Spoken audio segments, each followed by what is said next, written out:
మనం జాగ్రత్తగా కొన్ని సంగతులు చూద్దాం. సువార్తను అర్థం చేసుకునే ప్రయత్నం అంటే క్రొత్త నిబంధనలోకి మనం అడుగులు వేసే ముందు పాత నిబంధనకి క్రొత్త నిబంధనకి సుమారు 400 సంవత్సరాల నిశ్శబ్ద కాలం ఉంది. ఆ నిశ్శబ్ద కాలంలో ఏం జరిగిందో కొన్ని వారాలుగా మనం క్రమానుగతంగా చరిత్రను టచ్ చేసుకుంటూ వచ్చాం. అలా చరిత్రను మనం ఆలోచిస్తూ సుమారు క్రొత్త నిబంధనలోకి అడుగులు వేసే ముందు కొన్ని జాతీయ పార్టీలు, మత పార్టీలు ఎలా లేచాయో, ఆ మత పార్టీలు వెనకాల వాళ్ళు చేసిన దుర్బోధనల్ని ప్రభు ఎలా ఖండించాడో, వారు ఆ రోజుల్లోనే ప్రజలకి ధర్మశాస్త్రాన్ని పక్కన పెట్టి వారే ఒక కొత్త ధర్మశాస్త్రాన్ని తయారు చేసి వారి పారంపరాచారాలకి పెద్దపీట వేశారు. దాన్ని ప్రభు చాలా తీవ్రంగా ఖండించాడని గతించిన వారాలకి ముందు మనం చూసాం. గతించిన వారం మనం ఏం చూసాం? మనం చూసాం సువార్త యొక్క డెఫినేషన్ చూసాం. అంటే సువార్త యొక్క ఉపోద్ఘాతము, ఇంట్రడక్షన్ చూసాం మనం. ఆ సువార్త యొక్క ఉపోద్ఘాతం మనం చూసినప్పుడు సువార్తలు ఎన్నన్న ప్రశ్నతో మనం స్టార్ట్ చేస్తాం. సువార్తలు 4 కాదు, సువార్త ఒక్కటే. ఈ సువార్తను గురించి చెప్పే పుస్తకాలు మాత్రం 4. ఈ సువార్తను గురించి చెప్పే పుస్తకాలు 4 అయినను ఈ సువార్త సారాన్ని రాస్తున్నప్పుడు సువార్త అనే పదం మనకి కీవర్డ్గా మనకు కనబడుతుంది. అంటే సువార్త అనే పదం ఏదైతే ఉందో, ఈ సువార్త అనే పదము అది ఒక గ్రీకు మూల పదం. అంటే ముఖ్యంగా గ్రీక్ వార్స్ ఏవైతే ఉంటావో, గ్రీకుల యుద్ధాలలో వాడే పదమే సువార్త. దాన్నే ఇవాంగ్లియోన్ అనే పదం నుంచి వచ్చిందని. అంటే దాని అర్థం ఏంటంటే శత్రువు మీద విజయం సాధించినప్పుడు, యు అంటే గుడ్ అని, ఉంగ్లియోన్ అంటే న్యూస్ అని. అంటే ఒక గుడ్ న్యూస్, అంటే శత్రువు మీద మనం విజయం సాధించామనే పదాన్నే గుడ్ న్యూస్, దాన్నే శుభవార్త, దాన్నే సువార్త అంటారు.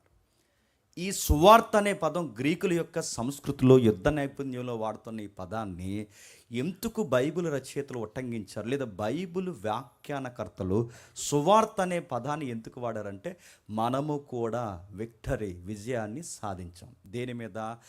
ఆదాము దగ్గర నుంచి మన మీద ఏలుతున్న మరణాన్ని ప్రభువులో విజయాన్ని సాధించాం. రేపొద్దున నిత్యత్వంలో అడుగులు వేయబోతున్నాం. ఆల్రెడీ మన విక్టరీ పీపుల్ అన్నమాట. రెండవది, శత్రువైన సాతాను మీద విజయాన్ని సాధించాం. మూడవది, తిండికి, నీడకి, గుడ్డకి, ప్రతి దానికి లోకంలో ఏడుస్తున్న మనం రేపొద్దున పూర్తిగా సూర్యుడు కానీ, వెండ కానీ, వడగాలి కానీ ఏ సమస్య లేని ఒక నూతన యుగంలోనికి మనం అడుగులు వేయబోతున్నాం. ఇది మన విక్టరీ, మన విజయం. దానికి ఆ వార్త లేదా ఆ విజయపు వార్త వీరుడికి మూలం ఎవరంటే నజరేయుడైన యేసు. అంటే మన విజయం ఎక్కడ గుప్తమై ఉంది? ప్రభు అయిన యేసుక్రీస్తునందు భద్రం చేయబడింది. ఇప్పుడు ఈ సువార్త అనేది ఆయనలో భద్రం చేయబడి, అంటే ఈ విక్టరీ న్యూస్ అనేది, ఈ గుడ్ న్యూస్ అనేది ఆయనకి సంబంధించింది కనుక ఆయన థియలాజికల్ బయోగ్రఫీని సువార్థికులు రికార్డ్ చేశారు. బయోగ్రఫీ అనకూడదు, థియలాజికల్ బయోగ్రఫీ అనాలి. ఎందుకంటే బయోగ్రఫీ అనేది పూర్తి జీవిత వృత్తాంతాన్ని రాసేది. ఆత్మకథ అంటున్నారు తెలుగులో. ఆత్మకథ అనకూడదు, ఎందుకంటే ఆయనకి ఆ సెన్స్ వర్తించదు. ఆ సెన్స్లో మనం ఆయన్ని తీసుకురాకూడదు, ఎందుకంటే ఆయన పూర్తి జీవిత వృత్తాంతం బైబిల్లో లేదు. ఎందుకంటే ఆయన పుట్టుకను కూర్చుంది, ఆయన సువార్తను కూర్చుంది, ఆయన పునరుద్ధానాన్ని కూర్చుంది. దేనికోసం ఈ ముగ్గురు, లేదా క్షమించండి, దేనికోసం ఈ 4 సువార్తకులు దీని మీద కేంద్రీకరించారంటే, సువార్త అన్న దానికి, విజయం అన్న దానికి ఆయన ఏం చేశాడో ముఖ్యంగా ఈ 3 విషయాల మీద రచయితలు కేంద్రీకరించారు కనుక దీన్ని బయోగ్రఫీ అనకూడదు, ఆత్మకథ అనకూడదు. దీన్ని థియలాజికల్ బయోగ్రఫీ అంటే మత సంబంధమైన, క్షమించండి, విశ్వాస మత సంబంధమైన, మతం అనే పదం మీరు ఎక్కడికి పోకండి, విశ్వాస మత సంబంధమైన జీవిత కథనం అంటారు దీన్ని. అందుకే దీన్ని రాస్తున్నప్పుడు సుమారు ఒకరు రాయొచ్చుగా 4 ఎందుకు పెట్టారంటే, మనం చూసాం 4 ఎందుకు పెట్టారంటే, ఒక విషయాన్ని చెబుతున్నప్పుడు కోర్టులో, ఒక సమాజంలో, లేదా ప్రజా కోర్టు అనే పదాలు వాడుతున్నారుగా, ఈ ప్రజా సామూహిక సమాజానికి మాట్లాడుతున్నప్పుడు కానీ, కోర్టులో వాదోపవాదన డిఫెన్స్ జరుగుతున్నప్పుడు కానీ, ఇది వాస్తవం అని ఒక విషయాన్ని డిక్లేర్ చేయాలి అంటే సుమారు 1 నుంచి 4 సాక్షులు ఉండాలి. ఇది యూదుల సాంప్రదాయం కూడా. ముఖ్యంగా మోసే గారు రాసిన లాలో కూడా ఈ పాయింట్ ఉంది. ఏదన్నా ఒక సాక్ష్యాన్ని స్థిరపరచాలి అంటే మినిమం ఎంతమంది ఉండాలి? నలుగురు సాక్షులు ఉండాలి కనుక సువార్తలు ఎందుకు 4 సువార్తలుగా పండితులు క్రోడీకరించారంటే నలుగురు సాక్ష్యం చెప్తున్నారు. ఇది నిజం. ఏది నిజం? ఈ నిజంగా పుట్టాడు, ఈయన సువార్త చేశాడు, అద్భుతాలు జరిగించాడు, సాతాను బంధకాల్లో ఉన్న వారిని విడిపించాడు, మరణించి తిరిగి లేచాడు. దీనికి మా నలుగురు సాక్షులమని న్యూ టెస్టమెంట్ స్టార్ట్ అవుద్ది. అది క్రొత్త నిబంధన. ఓకే, తర్వాత మనం ఏం చూస్తాం?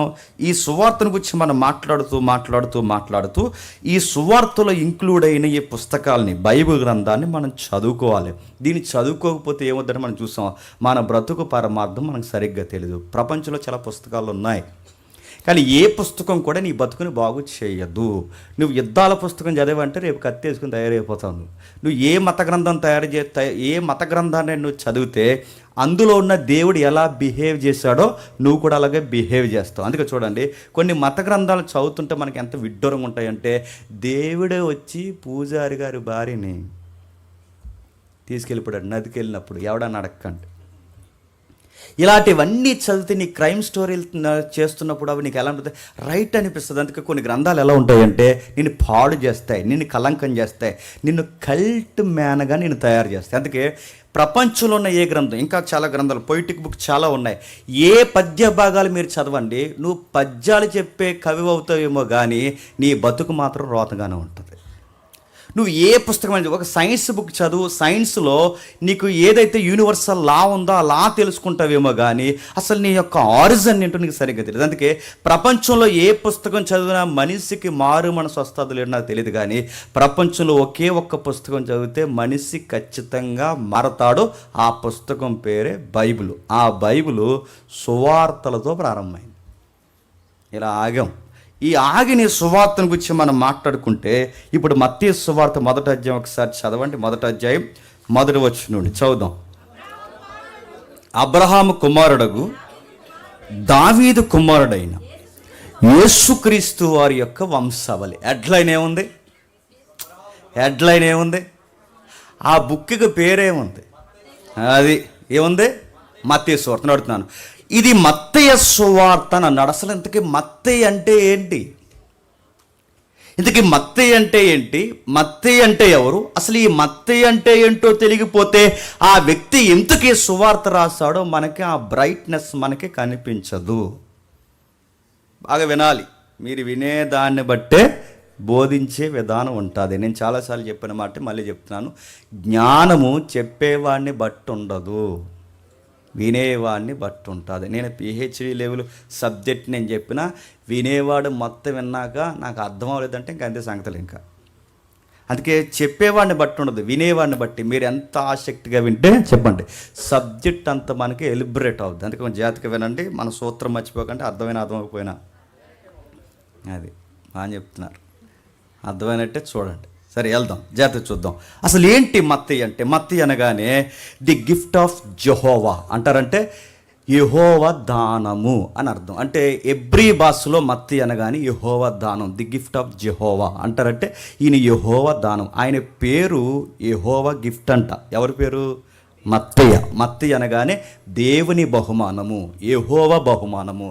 సరే, ఇంతకీ మత్తయి పేరు ఎబ్రీ భాషలో యెహోవా బహుమానం అయితే మత్తయి గారికి ఇంకా మరో పేరు ఏమన్నా ఉందంటే చెప్పగలరు? లేవి అనే పేరు ఉందంటే వాళ్ళకి బహుశా యూదులకి 2-3 పేర్లు ఉంటాయి.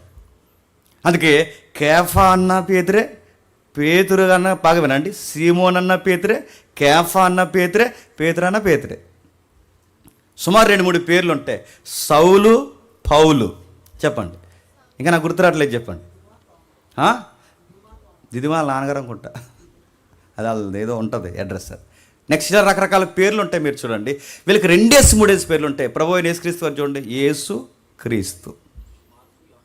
మార్కు, యోహాన్, మారు పేరు గల యోహాన్. ఇలా చూడ 2-3 పేర్లు ఉంటాయి. అలాగే మత్తయి గారికి కూడా 2 పేర్లు ఉన్నాయి. మత్తయి గారి పేరు మత్తయ్య ఉంది, మత్తయి గారి పేరు లేవి అని ఉంది. సరే, ఇంతకీ మత్తయి గారు లేదా ఈ లేవి గారని ఎలా డిక్లేర్ మనం చేయొచ్చు అంటే టైం తక్కువ ఉంది కనుక నేను తెలుసుకుంటూ వెళ్ళిపోతున్నాను. మనకు అవుట్లైన్ చాలు. ఈయనకి మత్తయి అనే పేరు కాదు, లేవి అనే పేరు ఉందని ఎవరు డిక్లేర్ చేశారంటే మార్కు గారు, లూకా గారు. ఎవరు? ఆ రోజు ఆ వచనాలు అక్కడ ఉంటే మీరు ఇంటికి వెళ్ళాక ఫైట్ చేయండి, మీకు కనబడతాయి. సరే, మార్కు సువార్తలో ఈయన్ని లేవి అంటారు, లూకా సువార్తలో ఈయన లేవి అంటారు. అంటే ఈ మత్తయి గారికి మరొక పేరు ఏంటంటే లేవి అని పరిచయం ఉంది. సరే, ఇంతకీ ఈయన ఏం చేస్తుంటాడు? ఇంతకీ ఈయన ఏం చేస్తాడంటే సుంకరి. ఇప్పుడు మళ్ళీ ప్రశ్న, సుంకర్ అంటే ఏంటి? సుంకర్ అంటే ఏంటి? బాగా వినాలి. సుంకర్ అంటే ఏంటంటే బాగా వినండి. ప్రభుత్వం బాగా వినాలి. పైన ప్రభుత్వం కేంద్ర ప్రభుత్వంగా రోమా ప్రభుత్వం ఉంటే ఆ రోమా ప్రభుత్వంలో చాలామంది అధికారులు లంచగొండలు అయిపోయారంట. ఇప్పుడున్న అధికారులు ప్రతి అధికారాన్ని అడ్డెట్టుకుని ఎలా అయితే లంచాలు తినేసి ఆ మంచాల మీద ఎలాగైతే బలిసిపోతున్నారో, ఆ రోజుల్లో కూడా రోమా ప్రభుత్వంలో లంచాలు తినేసి అధికారులు బాగా బలిసారట. ఆ బలిసిన వాళ్ళు కొన్ని ఏరియాస్ని బఫర్ జోన్స్గా విడదీశారట. ఈ జోన్స్గా విడదీసినప్పుడు ఈ ప్రభుత్వం తరపున లంచాలకి మరిగిన అధికారులు ప్రజలకి అక్కర్లేని అనవసరమైన పన్నులు బాగా వేశారట. ఈ పన్నులు వసూలు చేయడానికి డైరెక్ట్ ఆఫీసర్ ఇంటికి వస్తే బాగుంటుందా? బాగోదు. ఇప్పుడు ఆఫీసర్ ఇంటికి వచ్చేసి మరి ఎంత అన్నాడంటే బాగుంటుందా? అందుకే ఈ ఆఫీసర్ని కొంతమంది ఏం చేశారంటే ఏజెంట్లను పెట్టుకున్నారు. ఈ ఏజెంట్లను ఎవరు పెట్టుకుని మళ్ళీ రోమీల్ని పెడితే మళ్ళీ జాతి భావాలు, విప్లవాలు, ఈ కథ తతంగం, మళ్ళీ ప్రభుత్వ విరుద్ధమైన చర్యలు జరుగుతుంది. ఇదంతా పెద్ద గొడవ అయిపోద్ది. మళ్ళీ మాబ్ ఏమన్నా ఫామ్ ఏంటంటే గవర్నమెంట్ ఉండపాటును పడిపోద్ది. కనుక అందుకు ఏం చేద్దామంటే యూదులు ముక్కు పిండి పన్నుసులు చేయాలంటే యూదుల్లో ఉన్న వారిని మనలో సానుభూతి పరుల్ని తయారు చేసుకోవాలి. అంటే వీళ్ళ మనకు సానుభూతి పరులు అవ్వాలి. యూదుల్లో ఉన్నవారే సానుభూతి పరులు అవ్వాలి. మన బ్రిటిష్ వారు ఇక్కడ పరిపాలిస్తున్నప్పుడు మన వాళ్ళే బ్రిటిష్ వారు కొంతమంది ఎలాగైతే కమ్ముగాసి ఈరోజు ఎకరాలు సాధించేసి కూర్చున్న కొంతమంది వ్యాపారవేత్తలు ఎవరు ఉన్నారో చరిత్ర తెలుసు, మీకు తెలుసు. చరిత్ర చదువు మనకే తెలుసు. వీళ్ళ ఊరకే ఇంకెవరైనా అడగండి, ఇంకా అర్థమైతే అర్థమవుతుంది. వీళ్ళ ఊరకే ఏమీ డబ్బున్న వాళ్ళు అయిపోలేదు. ఆ రోజుల్లో బ్రిటిష్ వాళ్ళకి ఊడుగం చేశారు. ఒక్క మాట చెప్పాలంటే జాతి ద్రోహం చేశారు. మన వనరుల్ని వాళ్ళకి తాకాటు పెట్టారు. వాళ్ళ తరపున కమ్ము కాశారు. ఇంకా దరిద్రం ఏంటి చెప్పిన మీకు హిస్టరీ నేను చెప్పిన ఆ టైంలో మీరు లాస్ట్ ఇయర్ మనం ఎంతమంది ఉన్నారు, మనం ఒక కాన్ఫరెన్స్ హాల్లో కూర్చుని చాలామందికి కాన్ఫిడెంట్గా కొన్ని హిస్టరీ క్లాసెస్ చాలా స్ట్రాంగ్గా ఇచ్చి ఎంతమందికి ఫాలో అయ్యారో తెలియదు. ఆ టైంలో మిషనరీస్ కూడా స్థానిక మోతుబర్లు ఆటంకం అయిపోయారు. ఇది మీకు అర్థమైతే స్థానిక ప్రజలు నమ్మేసే ప్రతి పనికి మాలినోడు ప్రతి తరంలో ఉంటారు. కొంపలు నమ్మేసేవారు కొంపల్లో ఎలా ఉంటారో, జాతి నమ్మేసేవారు జాతిలో ఎలా ఉంటారో, సంఘాలు నమ్మేసేవారు సంఘంలో ఎలా ఉంటారో, సొంత యూదులు నమ్మేసే కొంతమంది తయారయ్యారు. ఆ తయారైన వాళ్ళ పేర్లు సుంకర్లు. ఎవరు? సుంకర్. అంటే ఈ సుంకర్ అనేది ఏంటంటే ఇది ఒక ప్రభుత్వ ఉద్యోగం ఏం కాదు. ఇది దొంగ ప్రభుత్వ అధికారులు ఎవరైతున్నారో ఆ దొంగ ప్రభుత్వ అధికారులు లంచాలకు మరిగి వాళ్ళ లంచాలు తీసుకోవడానికి వాళ్ళు డైరెక్ట్ వస్తే బాగోదని ఇలాంటి తోకల్ని అరేంజ్ చేస్తే ఆ తోకలే సుంకర్లు అయ్యారు. వీళ్ళు ఏం చేస్తారంటే వీళ్ళకి ప్రభుత్వాలు డైరెక్ట్ జీతాలు ఏమి ఇవ్వదు. ఎందుకంటే వీళ్ళ గవర్నమెంట్ ఎంప్లాయీస్ కాదు. వీళ్ళకి ప్రభుత్వాలు డైరెక్ట్ జీతాలు ఇవ్వదు కనుక ఈ దొంగ అధికారులు వీళ్ళని నియమించారు కనుక ఇటు ప్రభుత్వం నుంచి బాగా వీళ్ళకి జీతాలు రావు. ఇప్పుడు ప్రజల నుంచి వీళ్ళకి సరిగ్గా ఎవరికి సొమ్ము ఎవరు? ఎందుకంటే జాతి ద్రోహం చేస్తే ప్రజలు ఎందుకు వీళ్ళకి మేలు చేస్తారు? నెలకెళ్ళి జీడిపప్పు తీసుకోండి, బనానా తీసుకోండి అని చెప్తారా? తీసుకుని. ఎందుకంటే వీళ్ళు మన రక్తాన్ని తినేసే జలగలు మనలో ఉండి వీళ్ళకి ఎలా ఇస్తారు? అందుకే ప్రజల నుంచి వీళ్ళకి లబ్ధి లేదు, అలాగే ప్రభుత్వం నుంచి లబ్ధి లేదు. కాకపోతే ఒక ఆఫర్ ఉంది, ఒక ఛానల్ ఉంది. ఆ ఛానల్ ఏంటంటే ఎంతో కొంత మా పేరు చెప్పుకుని మీరు డిమాండ్ చేయొచ్చు. ఎంతంటే మాకు 10% ఇవ్వండి, మిగిలిన 10% మీరు తీసుకోండి. అంటే మీకు వచ్చేది ప్రజల దగ్గరే తీసుకోండి, మాకు వచ్చేది ప్రజల దగ్గరే తీసుకోండి. అంటే మొత్తం మీకు మాకు లాభాలు వచ్చేలాగా అవే మీకు జీతాలు. వాళ్ళు ముక్కు పిండుతారో, తన్నుతారో, ఎగురుతారో, వాళ్ళ బలహీనతలు బలాలు ఏంటో మీ జాతి ప్రజలు కనుక మీకు బాగా తెలుసు కనుక వాళ్ళు ఏదోలాగా మీరు మొత్తం మీద మాకు డబ్బు వసూలు చేయండి అని కొంతమంది లంచగొండి అధికారులు ఇలాంటి వాళ్ళని పెట్టుకుంటే వాళ్ళ కొమ్ము కాసి కప్పం గట్టించిన సుంకరుల్నే సుంకపు గుత్తదారులు అంటారు. సుంకరు వేరు, సుంకపు గుత్తదారు వేరు. నేను జక్కే కోసం అక్కడ ప్రేమాలయం అదేదిలే పేరు గుర్తుంది. ఆ ప్రేమాలయంలో చెప్పినప్పుడు ఎంతమంది గుర్తుందో జక్కే కోసం సుంకరికి సుంకపు గుత్తదారుడికి డెఫినేషన్ మనం చూస్తాం. సరే పక్కన పెట్టండి. ఏదైతే మనం చూస్తున్నామో ఈ శుంకర్ అనే ఆయన ప్రభుత్వం తరపున, అంటే ప్రభుత్వం తరపున ఉంటారు కానీ అధికారిక ప్రభుత్వ తరపు మనుషులు ఏమి కాదు. ఇలా ప్రజల పన్ను వసూలు చేస్తారు. చూసి ఏం చేస్తారు, 10 రూపాయలు ఏమో పైన ఇస్తారు, మిగిలిన 10 రూపాయలు కింద ఎడతారు. మొత్తం మీద ఈ ఉద్యోగం చేసిన వాళ్ళందరూ బాగా ఆ రోజుల్లో డబ్బున్నోళ్ళు అయిపోయారు. అందుకే శుంకరి అనగానే మీరు కళ్ళు మూసుకుని చెప్పాల్సింది ఆ రోజుల్లో ఆస్తిపరులు అన్నమాట. అడ్డంగా వచ్చిందిగా, మరి అడ్డంగా ఎదిగిపోయారు. ఇంకా అందులో జక్కయ్య ఉన్నాడు, చెప్పండి, అందులో మత్తయ్య ఉన్నాడు. వీళ్ళు బాగా ఎదిగిపోయిన తర్వాత జనాలు ఏమైనా గుడ్డోలా, ఎవడ లంచం తీసుకుంటున్నాడో, ఎవడ ఎలా ఎదుగుతున్నాడో, వాడికి ప్రభుత్వం నుంచి వచ్చేదంతో, వీడికి పక్క నుంచి వచ్చేదంతో ప్రతీదీ పబ్లిక్ గమనించే జనాలు ఏ తరంలో అంత అమాయకులేమీ కాదు. జనాలు చూశారు. యోధ ప్రజలు చూసి వీడి మనోడయుండి వీడు మనకే పగోడయ్యాడు, వీడు మనోడయుండి వీడు మనకే బరువైపోయాడు, వీడు మనోడయుండి ప్రభుత్వానికి మన యొక్క స్టోరీస్ అన్ని వీడు మోస్తున్నాడు, వీడు సేపర్ సెల్కి ఇక్కడ పనిచేస్తున్నాడు, పైగా వీడు మనకన్నా ప్రభుత్వానికి సేవ చేసి అడ్డగోలుగా ఎదిగిపోతుంది. వీళ్ళకి పంట లేదు, దిగుబడి లేదు, ఏమీ లేదు. వీళ్ళకి ఏమీ లేకపోయినా ఇంత సంపాదన ఎలా వస్తుందంటే, అంటే ప్రభుత్వానికి ఇచ్చేది కొంత, నొక్కేసేది కొంత. వీళ్ళ దొంగ సన్నాసిగాళ్ళని శుంకర్ల కోసం అర్థమైపోయింది.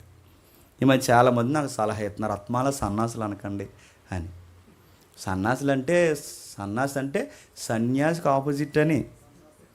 అది మీరు చేసుకునే బుదిలాడుతున్నారు, ఇంకా ఎర్రగా చూడకండి. సన్యాసి అంటే అన్నీ మానుకునేవాడు, సన్నాసి అంటే అందరూ లేనాడు కాదు, అన్నీ మానుకుంటూ కొనసాగేవాడు. అందుకే సరే, ఏదైతే నా డెఫినేషన్ మార్చేలో మీరు దిట్ట. సరే, ఏది ఏమైనా శుంకర్ అనగానే ఆ దేశంలో ఉండి సొంత ప్రజల్ని ఏడిపించే ప్రజలు. అయితే రాను వీళ్ళు ఏమైపోయారంటే దేశంలో వీళ్ళ ప్రభావం ఎక్కువైపోయింది. ప్రభుత్వ అధికారులు లంచాలు తీసేసుకుంటున్నారు, వీళ్ళు లంచాలు తీసేసుకుంటున్నారు. పైగా ప్రభుత్వ అధికారులు డైరెక్ట్ ఒట్టి ఫైట్ చేయకపోయినా వీళ్ళ యొక్క బెడద మాత్రం బాగా ఎప్పుడైతే ఎక్కువైపోయిందో యూదులందరూ కలిసి ఒక నిర్ణయానికి వచ్చారు. ఈ శుంకర్లు ఈ రోజు నుంచి వీళ్ళు మన జాతి ప్రజలైనను వీళ్ళని యూదులుగా గుర్తించడానికి వీలు లేదు, డిక్లేర్ అయిపోయింది అంతే. వీళ్ళు ఈ రోజు నీకే యూదులుగా లేరు అంటే మన ప్రజలే, మనలో పుట్టినోలే, కానీ వీళ్ళు మన జాతికి ఉపయోగపడే ప్రజలు కాదు కనుక వీళ్ళు ఈ రోజు నుంచి యూదులుగా పరిగణింపబడరు. అసలు వీళ్ళు ఎవరిని ఏ కార్యక్రమానికి పిలవకండి, వీళ్ళేసండి వీళ్ళందరిని అన్నారు అంతే. వీళ్ళు ఏ కార్యక్రమానికి పిలవద్దు, ఏ పేరంటానికి పిలవద్దు. వీళ్ళు ఎలాంటి వారంటే మన సొంత వారైనను వీళ్ళు మన యోధ జాతికి ద్రోహం చేస్తున్నారు కనుక వీళ్ళు మన జాతి ప్రజలైన ఎలాంటి వాళ్ళంటే వేశ్యలతో సమానం అన్నారు. చూద్దాం రిఫరెన్స్. వీళ్ళ వేశ్యలతో సమానం, అలాగే వీళ్ళ వేశ్యలతోనే కాదు, ఈక్వల్ పాపులతో సమానం. శుంకర్ ఈక్వల్ టు పాపి, పాపి ఈక్వల్ టు వేశ్య. అంటే ఇవన్నీ ఒకే కేడర్లోకి చేర్చడానికి కారణం ఏంటంటే ఇక శుంకర్ అనగానే ఇంక అడ్రస్ ఏం అవసరం లేదు. ఆ రోజుల్లో శుంకర్ అనగానే చెప్పండి పాపి, శుంకర్ అనగానే వేశ్య లాంటోడు, శుంకర్ అనగానే పాపి ప్రతిదాన్ని ఎలాగైతే మింగుతాడో, వేశ్య అనగానే అడ్డు అదుపు లేకుండా నచ్చిన ప్రతి దక్కన ఎలాగైతే నిద్రిస్తాదో వీళ్ళు కూడా ఏ ఎండకు ఆ ఎండకి గొడుగు కాసే రకాలు గనక వీళ్ళ వేశ్యలతో సమానులని అనేక వచనాలు సెలవిచ్చే. కొన్ని వచనాలు చూద్దాం ఒకసారి రండి. మత్తయి సువార్త 9వ అధ్యాయం, మత్తయి సువార్త 9వ అధ్యాయం 10-11 వచనాలు. మత్తయి సువార్త 9వ అధ్యాయం. యేసుక్రీస్తు వారి ఇంట్లో భోజనానికి కూర్చుని ఉండగా ఇదిగో శుంకర్లను పాపులను అనేకులు వచ్చి, ఎవరట? ఇదిగో శుంకర్లను, చెప్పండి, పాపులున్న దగ్గర ఎవరున్నారు? శుంకర్లున్న దగ్గర ఎవరున్నారు? ఇప్పుడు కింద పెద్ద మనుషులు చూస్తున్నారు, ఆ హిందుస్థాన్ని ఏమంటున్నారు ఒకసారి చదవండి. ఈ బోధకుడు శుంకర్లతోనూ పాపులతోనూ కలిసి ఎందుకు భోజనం చేస్తారంటే ఆ రోజుల్లో పాపుల్ని ఎలాగైతే ద్వేషిస్తారో పాపుల కన్నా అధ్వానంగా ద్వేషింపబడుతున్నది ఎవరంటే చెప్పండి, శుంకర్లు. అందుకే శుంకరులతో మాట్లాడరు, శుంకరులని ఫంక్షన్లకు పిలవరు, శుంకరులతో ఎవరు పొత్తు పెట్టుకోరు, శుంకరు మా చుట్టమని కూడా చెప్పుకోరు. నేను శుంకర తాళి కంటే నువ్వు కూడా పాపివే. రే ఆడు చుట్టం మీద మా దగ్గర రాకరా అంటారు. అంటే వీళ్ళు ఎలా వెలివేయబడ్డారంటే జాతి ద్రోహం చేశారు, ప్రజాద్రోహం చేశారు, చాలా ఏడిపించారు. ఇంకా మీకు అర్థం కావాలంటే ఒకసారి మత్తయి సువార్త 11:19 చూడండి. ఈ రిఫరెన్స్ అని జాగ్రత్తగా చూడండి. మత్తయి సువార్త 11:19. మనుష్య కుమారుడు తినుచును త్రాగుచును వచ్చెను గనక ఇదిగో వీడు మద్యపానీయు, సుంకర్లకును పాపులకును. ఎక్కడ చూడండి సుంకర్లు ఉన్న దగ్గర పాపులు ఉంటున్నారు, పాపులు ఉన్న దగ్గర సుంకర్లు. అంటే పాపులు సుంకర్లు ఈక్వల్. మరొక పదం చెప్పాలంటే పాపులు సుంకర్లు స్నేహితులు అన్నమాట. ఇంకా మీకు అర్థం కావాలంటే ఇవి జంట పదాలు. ఇంకా మీకు బాగా అర్థం కావాలంటే ప్రజలలో పిన్ పాయింట్ లాగా నోట్ అయిపోయిన ఒకే ఒక్క పదం ఏంటంటే సుంకరి అనగానే ట్యాక్స్ వసూలు చేసేవాడు, సుంకరి అనగానే ప్రభుత్వం తరపున మనిషి, సుంకర్ అనగానే సేపర్ సెల్లో, సుంకర్ అనగానే ఇవేం కాదు. ఆ రోజుల్లో సుంకర్ అనగానే చెప్పండి పాపి, అంతే. వాడిని పట్టాన్ని గౌరవించరు, పట్టాన్ని ఎక్కడికి పిలవరు. మరి దేనికోసం ఒక మనిషి చుట్టం లేకపోయి, పొరుగుడు మాట్లాడిపోయి, ఎదురింటోడు మాట్లాడిపోయి, ఎవరితోనూ సంబంధం లేకపోయినా వీళ్ళు ఎలా బతికేస్తున్నారు ధైర్యంగా అంటే వీళ్ళకి డబ్బు ఉంటే చాలు, ఎవరు లేకపోయినా పర్లేదు. ఎవరు? వీళ్ళకి డబ్బు ఉంటే చాలు, వీళ్ళకి డబ్బు మనుగడ వస్తే చాలు, రాబడి వస్తే చాలు, ఎవడెలా పోతే మాకేంటి ఆ రకం అన్నమాట. ఎవరు? సుంకర్లు. ఇంకా ఏముంది? ఇదే లూకా సువార్త 15వ అధ్యాయం, ఇదే లూకా సువార్త 15వ అధ్యాయం మొదటి 2 వచనాలు చూడండి.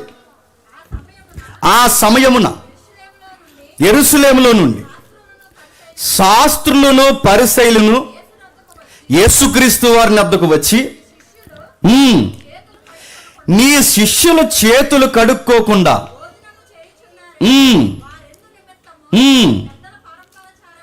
ఎందు నిమిత్తం 15వ అధ్యాయం మొదటి 2 వచనాలేనా? ఒకప్పుడు సమస్తమైన సుంకర్లును పాపులను ఆయన బోధ వినుటకు ఆయన దగ్గరికి వచ్చుచుండగా పరిసయ్యులు శాస్త్రులు అది చూసి పాపులు చేర్చుకొని వారితో కూడా భోజనం చేయుచున్నాడని చాలా కామెంటరీ వెనకాల చేశారట. ఇటు సుంకరులతో స్నేహం చేస్తాడరా, ఎనుపుడుల దారులతో. సుంకరులతో భోజనం అంటాడేటి, సుంకరులతో టీ తాగడానికి వెళ్తాడేటి, సుంకరుల దగ్గర కూర్చుంటాడేటి. ఆ రోజుల్లో నీతిమంతులని మీద ట్యాగ్ వేసుకుని గౌన్ వేసుకుని తిరిగేస్తున్నారు. ఎవరు? వాళ్ళు చాలా పెద్ద నీతిమంతులు. నిలువు టంగీలు వేసేసుకుంటారు, పొడవైన గడ్డాలు పెట్టుకుంటారు. వాళ్ళు నీతిమంతులు. పాపాత్ములు నీడ కూడా పడినవుడు. ఆ నీడే కాదు, కనీసం వాళ్ళ భూభాగాన్ని కూడా అలా దాటెళ్ళరు. అలా నీతిపరులు అంటే వాళ్ళ దృష్టిలో వాళ్ళ నీతిపరులు. ఆ నీతిపరులు అయిన వాళ్ళు వచ్చి అంటున్నారట, ఇదెట్టా కుదురుద్ది, నీతి అంటాడు, సమాధానం అంటాడు, వ్యభిచారాన్ని రద్దు అంటాడు, నీతి విలువలు ఉండాలంటాడు, అదంటాడు, అబద్ధం ఆడొద్దు అంటాడు. ఈయన తెల్లారితే అబద్ధాలు ఆడి బతికి అబద్ధాల బతుకులతో ఎలా స్నేహం చేస్తున్నాడు? ఇదెట్టా అని వెనకాల పెద్ద కామెంటరీ న్యూస్ పెరిగిపోయిందంటే ఎవరికి? ప్రతి తరానికి పరిచయగాళ్ళు ఉంటారు, గుర్తుపెట్టుకోండి. నువ్వు ఎవరితో మాట్లాడాలో ఆడి చెప్పేస్తాడు, నువ్వు ఏ సొక్క వేసుకోవాలో ఆడి చెప్పేస్తాడు, నువ్వు ఎలా నడవాలో కూడా అలా చెప్తాడు, నువ్వు ఎలా కూర్చోవాలో ఆడి చెప్తాడు. ఈడు మనకి ఈ తరానికి పరిచయడు మనకి. ఈడు నువ్వు ఎవరితో పడితే అలా మాట్లాడేస్తా, అట్లా ఎలా మాట్లాడతావు ఆడితో? ప్రభువైన యేసుక్రీస్తు వారితో మాట్లాడుతున్నాడు. ఎందుకు మాట్లాడుతున్నారు గుర్తుపెట్టుకోండి. పాపులను చేర్చుకుని వారితో పోయిన వాళ్ళతో లంచ్ ఏంటి, వాళ్ళతో మీకు డిన్నర్స్ ఏంటి, వాళ్ళతో టీ కాఫీలు ఏంటి, వాళ్ళతో మీరు కూర్చోడం ఏంటి, వాళ్ళతో మీరు మాట్లాడడం ఏంటని ప్రభు అయిన యేసుక్రీస్తు వారిని ఎవరిని బట్టి పాయింట్అవుట్ చేస్తున్నారట? మనకు కావాల్సిన పాయింట్ సుంకర్లు. అంటే సుంకరులతో ఆ రోజు ప్రభు మాట్లాడితేనే డౌట్ స్టార్ట్ అయిందంటే ఇక సుంకరుల యొక్క సమాజంలో సుంకరుల యొక్క పరిస్థితి ఎలా ఉందో మీకు ఇట్టే అర్థమైపోవాలి. ప్రభు మాట్లాడితేనే ప్రభు వైపు డౌట్గా చూసారంటే ఇంకా ఆ రోజులో నువ్వు నేనుంటే నీ ఫంక్షన్ ఓగయ్యా, నీకు జాతి వైరం ఓగయ్యా. చెప్పండి, నేను ఎవడు రానివాడు, నీతో ఎవడో మాట్లాడతారా? అరే ఆయన మాట్లాడితే అంత డౌట్ అయితే నీతిమంతులకే నీతిమంతుడు, నీతికి నిలువెత్తే సాక్ష్యం ఆయన మాట్లాడితే ఎలా అయిపోతే ఆ రోజుల్లో మనం ఉంటే డౌట్ స్టార్ట్ అయిపోద్ది. అందుకే ప్రభు అయిన యేసుక్రీస్తు వారి కాలంలో సుంకర్ల పరిస్థితి ఏంటంటే పాపులు, సుంకర్లు, తిరుగుబోతులు, తాగుబోతులు, ఇంకా మాట్లాడాలంటే వీళ్ళందరితో సమానులు. ఈ ప్రభుత్వం తరఫున పనిచేస్తున్న ఈ సుంకర్లు పన్నులు చేశారు. ఇంకా రాడికల్ వర్డ్ ఉంది. ఒకసారి మత్తయి సువార్త 21వ అధ్యాయం, మత్తయి సువార్త 21వ అధ్యాయం, మత్తయి సువార్త 21వ అధ్యాయం 31-32 వచనాలు చూడండి.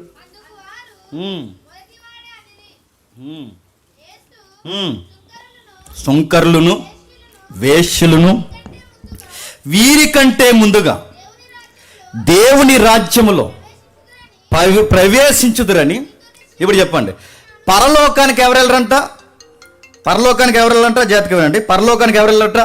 ఆ రోజుల్లో టాక్ ఏంటంటే పరలోకానికి ఎవరు వెళ్ళరని, వేశ్యులు వెళ్ళరు, దొంగలు వెళ్ళరు, ఇంకా సుంకర్లు వెళ్ళరు. కానీ ప్రభు రివర్స్ చెప్తున్నాడు. ఇదిగో మీరు తెల్లారితే వాక్యాలు పట్టుకుని తిరిగి, తెల్లారితే మీరు ఇదిగో దైవ వాక్యాలు సంత వీధిలో వందన వచనాలని చెప్పుకొని మీరు తెల్లారితే రకరకాలు తిరుగుతున్నారే. కానీ ఒక విషయం గుర్తుపెట్టుకోండి, సుంకర్లను దేశింపబడి పాపులను దేశింపబడిన వారు ఎవరైనా పశ్చాత్తాపడితే, శాస్త్రులారా పరిసయ్యులారా, వీళ్ళు నా దగ్గరకు వచ్చి పశ్చాత్తాపడితే మీకన్నా ముందుగా పరలోకంలో ఉండేది వీళ్ళే. ఇప్పుడు బాగా వినండి, వీళ్ళు ఎప్పుడు పరలోకానికి వెళ్తారు? బాగా వినాలి. వీళ్ళ వేశ్యలతో సమానమంట, వీళ్ళ వ్యభిచారులతో సమానమంట, వీళ్ళ పాపులతో సమానమంట. ఇంత సమానమైపోయిన వీళ్ళు ఎలా పరలోకానికి వెళ్తారంటే అలా వడ్డీ వ్యాపారాలు చేసుకుంటూ వెళ్తే ఉండరు. చాలామంది దిక్కుమాలిన ప్రశ్నలో ఒక ప్రశ్న ఏంటంటే, ఎన్నిసార్లు చెప్పిన అడుగుతారండి, క్రైస్తవులు వడ్డీ వ్యాపారం చేయొచ్చా? చెయ్యి, నేను అడ్డారు కూడా అతడు చెయ్యి. క్రైస్తవులు వడ్డీ వ్యాపారం చేయొచ్చా? ఇలాంటి వడ్డీల మీద బతుకునోడే అన్నీ వదిలొచ్చేశాడు మత్తయ్య. ఇలాంటి వడ్డీల మీద బ్రతుకునోడే, ఇలా ఉంటే జీవితం నడ్డి ఇరిగిపోద్దని అర్థమైన వాడే జక్కయ్య. నువ్వు రూపాయికి 10 రూపాయలు, 10 రూపాయలకి 5 రూపాయలు, 5 రూపాయలకి చక్ర వడ్డీ, ఆ వడ్డీ ఈ వడ్డీ, బారు వడ్డీలు ఎదురు తిరిగితే చెప్పండి, బారుగానే సాగతిస్తాడు ఆయన. నువ్వు అడుగుతున్నాను, ఎలా దీవిస్తాడు? నీ వ్యాపారం ఎలాంటిది, నీ వ్యవహారం ఎలాంటిది, నీ డబ్బు సంపద ఎలాంటిది? ఆ నెత్తి మీద 10, ఈ నెత్తి మీద 10, అక్కడొక 10, ఇక్కడొక 10, అడ్డగోల సంపాదనలు ఎదుగుతున్నావా? జాగ్రత్త. ఇలాంటి దొంగ వ్యాపారాల్లో ఈ టర్న్లో మనం మాట్లాడుకుంటే, ఈ ట్రెండ్లో మాట్లాడుకుంటే, దొంగ వ్యాపారంలో అడ్డదిడ్డంగా బాగా బలిసిపోయిన వ్యాపార వ్యక్తుల్లో ఒక వ్యక్తి చెప్పండి, సువార్త రాశాడు. ఆ సువార్త పేరు చెప్పండి. అది అకార్డింగ్ టు చెప్పండి గాస్పెల్ ఆఫ్ మాథ్యూ. ఆయన సువార్త రాయడానికి ముందేంటి, ఇదిగో ఆయన బయోగ్రఫీ, ఆయన జీవితంలో ఏం జరిగింది, ఇదిగో ఇది జరిగింది. ఆయన ప్రజలకు దూరం, ఫంక్షన్లకు దూరం, ప్రజానికాలకు దూరం, ప్రభుత్వానికి నీడ కింద బతుకుతున్నాడు. ఒక్క మాట చెప్పాలంటే, లంచాలకు మరిగిన జలగలంటామే, ఆ జలగల్లో ఒక పెద్ద జలగ. ఎవరు చెప్పండి? అలానే రేటండి మా అత్తయ్య గారిని అనకండి, హిస్టరీ అలా ఉంది, నేనేం చేయను, అది హిస్టరీ. అంటే మత్తయ్య గారు అలాంటి లంచాలకు మరుగునోడా, డబ్బు తిన్నోడా, ఇలాంటోడా? ట్యాక్స్ కలెక్టర్ అనే సౌండ్ బాగుందేమో కానీ ఆ సౌండ్ చెప్తే ఎవడో దగ్గర రానివ్వడు. ఆ రోజుల్లో ఎవరు పట్టుకోరు, కనీసం మాట్లాడరు. వేష్యని ఎలా చూస్తారో సుంకర్ని ఎలా చూస్తారు, పాపని ఎలా చూస్తారు, సుంకర్ని ఎలా చూస్తారు. ఇంకా మాట్లాడుకోవాలంటే వ్యర్థుల్ని ఎలాగైతే చూస్తారో అలా టోల్ని చూస్తారు. ఆ టైములో మత్తయ్య గారికి బహిరంగ, బాగా వినాలి, ఆ టైములో మత్తయ్య గారికి బహిరంగ సువార్తలు చేస్తున్న ప్రభు యొక్క వాక్యాలు వినబడడం స్టార్ట్ అయ్యాయి. వీలైతే సూజన్ సిరీస్ అని నెట్లో ఉంటుంది. మత్తయ్య ఎలా అంటారు లేదో నాకు తెలియదు కానీ ఆయన డైరెక్టర్ మాత్రం అలా చూపించాడు ఆయన ఎవరిని, మత్తయ్య గారిని. అందులో మత్తయ్య చాలా క్యూట్గా ఉంటాడు. అంత క్యూట్ ఏం కాదు చెప్పండి, బాగా క్యాష్ పార్టీ ఆయన. వీలైతే చూడండి, ఎందుకంటే వాళ్ళు చూపించే ఎలివేషన్ చాలా బాగుంటుంది. సూజన్ సిరీస్ చూడండి. మీకు సీరియల్ అలవాటు పోయి ఈ సిరీస్ చూసే మనసు దేవుడు మీకు ఇచ్చును గాక. మీ రీల్స్ చచ్చిపోయి చెప్పండి, ఈ సిరీస్ చూసే మనసు దేవుడు మీకు ఇచ్చును గాక. గాస్పల్లోనే మీ మనసు ఎప్పుడు వర్ధిల్లును గాక. ఆమెనన్నవాడు చెయ్యకపోతే శాపగ్రస్తు అవును గాక.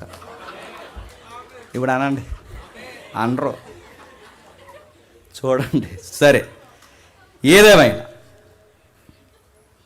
మత్తయ్య గారు సరిగ్గా ఆ టైంలో మత్తయ్య గారు అలా తిరుగుతున్నప్పుడు హిస్టరీ చెప్తుంది, చరిత్ర చెప్తుంది, ప్రభు బహిరంగ పరిచర్య చేస్తారు. అంటే పబ్లిక్ మీటింగ్స్, ఓపెన్ మీటింగ్స్, సంత వీధుల్లో మాట్లాడుతాడు, కొండల మీద మాట్లాడుతున్నాడు, గొట్ల మీద మాట్లాడుతున్నాడు, ఎక్కడ గుంపుంటే అక్కడ మాట్లాడుతున్నాడు. అంతకు మించి భయంకరమైన ఆయన బోధ ఏంటంటే దేవాలయపు ఆవరణంలో కూడా మాట్లాడుతున్నాడు, సమాజ మందిరాల్లో మాట్లాడుతున్నాడు. ఈయన బోధ పబ్లిక్లో టాక్ ఎక్కువైపోయింది. అరే భలే మాట్లాడుతున్నాడు రా, అరే ధర్మశాస్త్రంలో ఉన్న మూలాలు ఇలా ఎత్తి చెప్తుంటే భలే అనిపిస్తుందిరా. ఇప్పటివరకు శాస్త్రులు పరిశీలు దొంగబోత చెప్పారా మనకి. అసలు ఒరిజినల్ గాస్పల్ అంటే ఇదిరా, ఒరిజినల్ సువార్త అంటే ఇదిరా, ఇదిగో మూలాలు ఇదిరా, మోసే చెప్పింది ఇదిరా, భలే చెప్తున్నాడు రా, పేద ప్రజలకు స్వస్థత ఇస్తున్నాడు రా, పేద ప్రజలను ఆదరిస్తున్నాడు రా, వ్యభిచారుల్ని మారుస్తున్నాడు రా, కుష్ఠరోగులను శుద్ధిపరుస్తున్నాడు రా. అదే కాదురా, ఆయన ప్రాక్టికల్గా లైఫ్ చాలా జెన్యూన్గా ఉంది. అలాగే అంతకు మించి ఏంటంటే ఆయన చెబుతున్న దైవిక వాక్కు ఉరుము వలె అనిపిస్తుంది రా. ఆయన మాట్లాడుతుంటే ఎవడైనా మారిపోవాలనిపిస్తుంది. అంటే ఏం చెప్పాడు ఏంటంటే ఆ నోట ఈ నోట మౌత్ పబ్లిసిటీ పెరిగిపోయింది. ఈ మౌత్ టాక్ అలా వెళుతున్నప్పుడు ఎవరో మత్తయ్య గారి చెవిలో అప్పటికే యేసుక్రీస్తు వారిని గూర్చి ఊదారు. ఒక విషయం చెప్పమా మత్తయ్య, మీలాంటి వారిని చాలా గట్టిగా ఖండిస్తున్నాడు ఆయన. మత్తయ్య నీకు విషయం చెప్తున్నాం, ఇలాంటి వ్యాపారాలు చేస్తే నరకానికి పాత్రలు అవుతారట. అడ్డగోలు ఎదుగుదల ఈ భూమి మీద మాత్రమే సరిపోతుందట. ఒక్కసారి కన్ను మూస్తే ఆవిరైపోతారంట మత్తయ్య. మత్తయ్య అని చెప్పిన సువార్తల్లో ఒక ఎగ్జాంపుల్ చెప్పాడు. సువార్తలో ఆయన చెప్పిన సువార్తలో ఒక ఎగ్జాంపుల్ ఏంటంటే, గుర్తుపెట్టుకో మత్తయ్య, ఒక ధనవంతుడు ఉన్నాడట, ఒక దరిద్రుడు ఉన్నాడట. చచ్చిన ధనవంతుడు జర్జాగా నరకానికి పోయాడట, చనిపోయిన దరిద్రుడు జర్జాగా అబ్రహాం రోమును ఆనుకున్నాడట. మత్తయ్య మీకు అర్థమవుతుందో లేదో, ఈ భూమి మీద ఎంత ధనవంతులు అయినను చస్తే మనకి నీటి చుక్క పచ్చని మొక్క కూడా కనబడదంట మత్తయ్య అన్న టాక్స్ అప్పటికి మత్తయ్య గారికి వినబడుతున్నారని మీరెట్లా చెప్పగలరు జేమ్స్ గారు అని మీరు నన్ను అడిగితే, బాగా వినండి, మీరెట్లా చెప్పగలరని మీరు నన్ను అడిగితే, మత్తయ్య దగ్గరికి వెళ్ళి సుంకపు మెట్ట దగ్గర కూర్చున్న మత్తయ్య దగ్గరికి ఎక్కువే మాట్లాడండి ప్రభు. లేవి కుమారుడైన మత్తయ్య, ఇంకా ఆయన అడ్రస్ ఏదో ఉంది, అల్ఫే కుమారుడైన లేవి అయిన మత్తయ్య నన్ను వెంబడించు. ఒక్క మాట మత్తయ్య సుంకపు మెట్ట దగ్గర కూర్చుని ట్యాక్స్ వసూలు చేస్తున్న టైంలో వెళ్ళి నా వెనకాల వచ్చే అన్న వెంటనే వచ్చేసాడంటే అప్పటికే ప్రభువు గురించి నీకేముంది, నాలెడ్జ్ ఉందన్నమాట. అప్పటికి ఈయన గూర్చిన అవగాహన ఈయనకుంది. ఆయన బోధన గురించి అవగాహన ఉంది, ఆయన జీవితాన్ని గురించి అవగాహన ఉంది, ఆయన ఏం చెప్తున్నాడో ఎలా జీవిస్తున్నాడో అన్నిటి మీద అవగాహన ఉంది. కనుక అలాంటి మహానుభావుడు సరాసరి తన ఉద్యోగం అడ్డాలోకి వచ్చి ఆ సుంకపు మెట్ట దగ్గర నిలబడి నా వెనకొచ్చి అనగానే ఇలాంటి మహానుభావుడు వచ్చి నన్ను వచ్చామన్నప్పుడు ఇంకెందుకు అబ్బాయి జీవితం అని చెప్పండి, అన్నీ వదిలిచ్చేసాడు. ఎప్పుడైతే వచ్చాడో ఇక తప్పక మనసు ఒప్పక నేను వ్యాపారం వదలలేక నీ వెనకాల రాలేక కొన్ని రోజులు నన్ను అలా వదిలేయండి అనలేదు ఆయన. ఏం చేశాడు తెలుసా? లూకాసు సువార్త 3వ అధ్యాయం 12వ వచనం నుంచి జాగ్రత్తగా. లూకాసు సువార్త 3వ అధ్యాయం 12వ వచనం నుండి.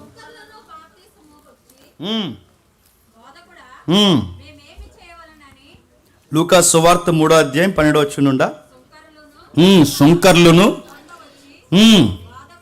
బాధకుడా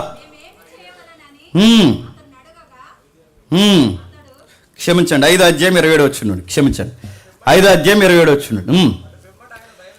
అటు పిమ్మట ఆయన బయలుదేరి లేవి అని ఒక సుంకరి, ఈ లేవి అనే సుంకరి ఇందాక మీరు చెప్పాను మత్తయ్యకున్న మరొక పేరే లేవి, ఇక్కడ కనబడుతున్న లేవియే మత్తయ్య గారిని ప్రభువు పిలిచిన వెంటనే, లేవిని ప్రభువు పిలిచిన వెంటనే విచారంతో నా వ్యాపారం వదిలేయమంటున్నావు ఏంటి ప్రభువా, నేను ఎట్టా బ్రతికేదని బాధపడిపోలేదు.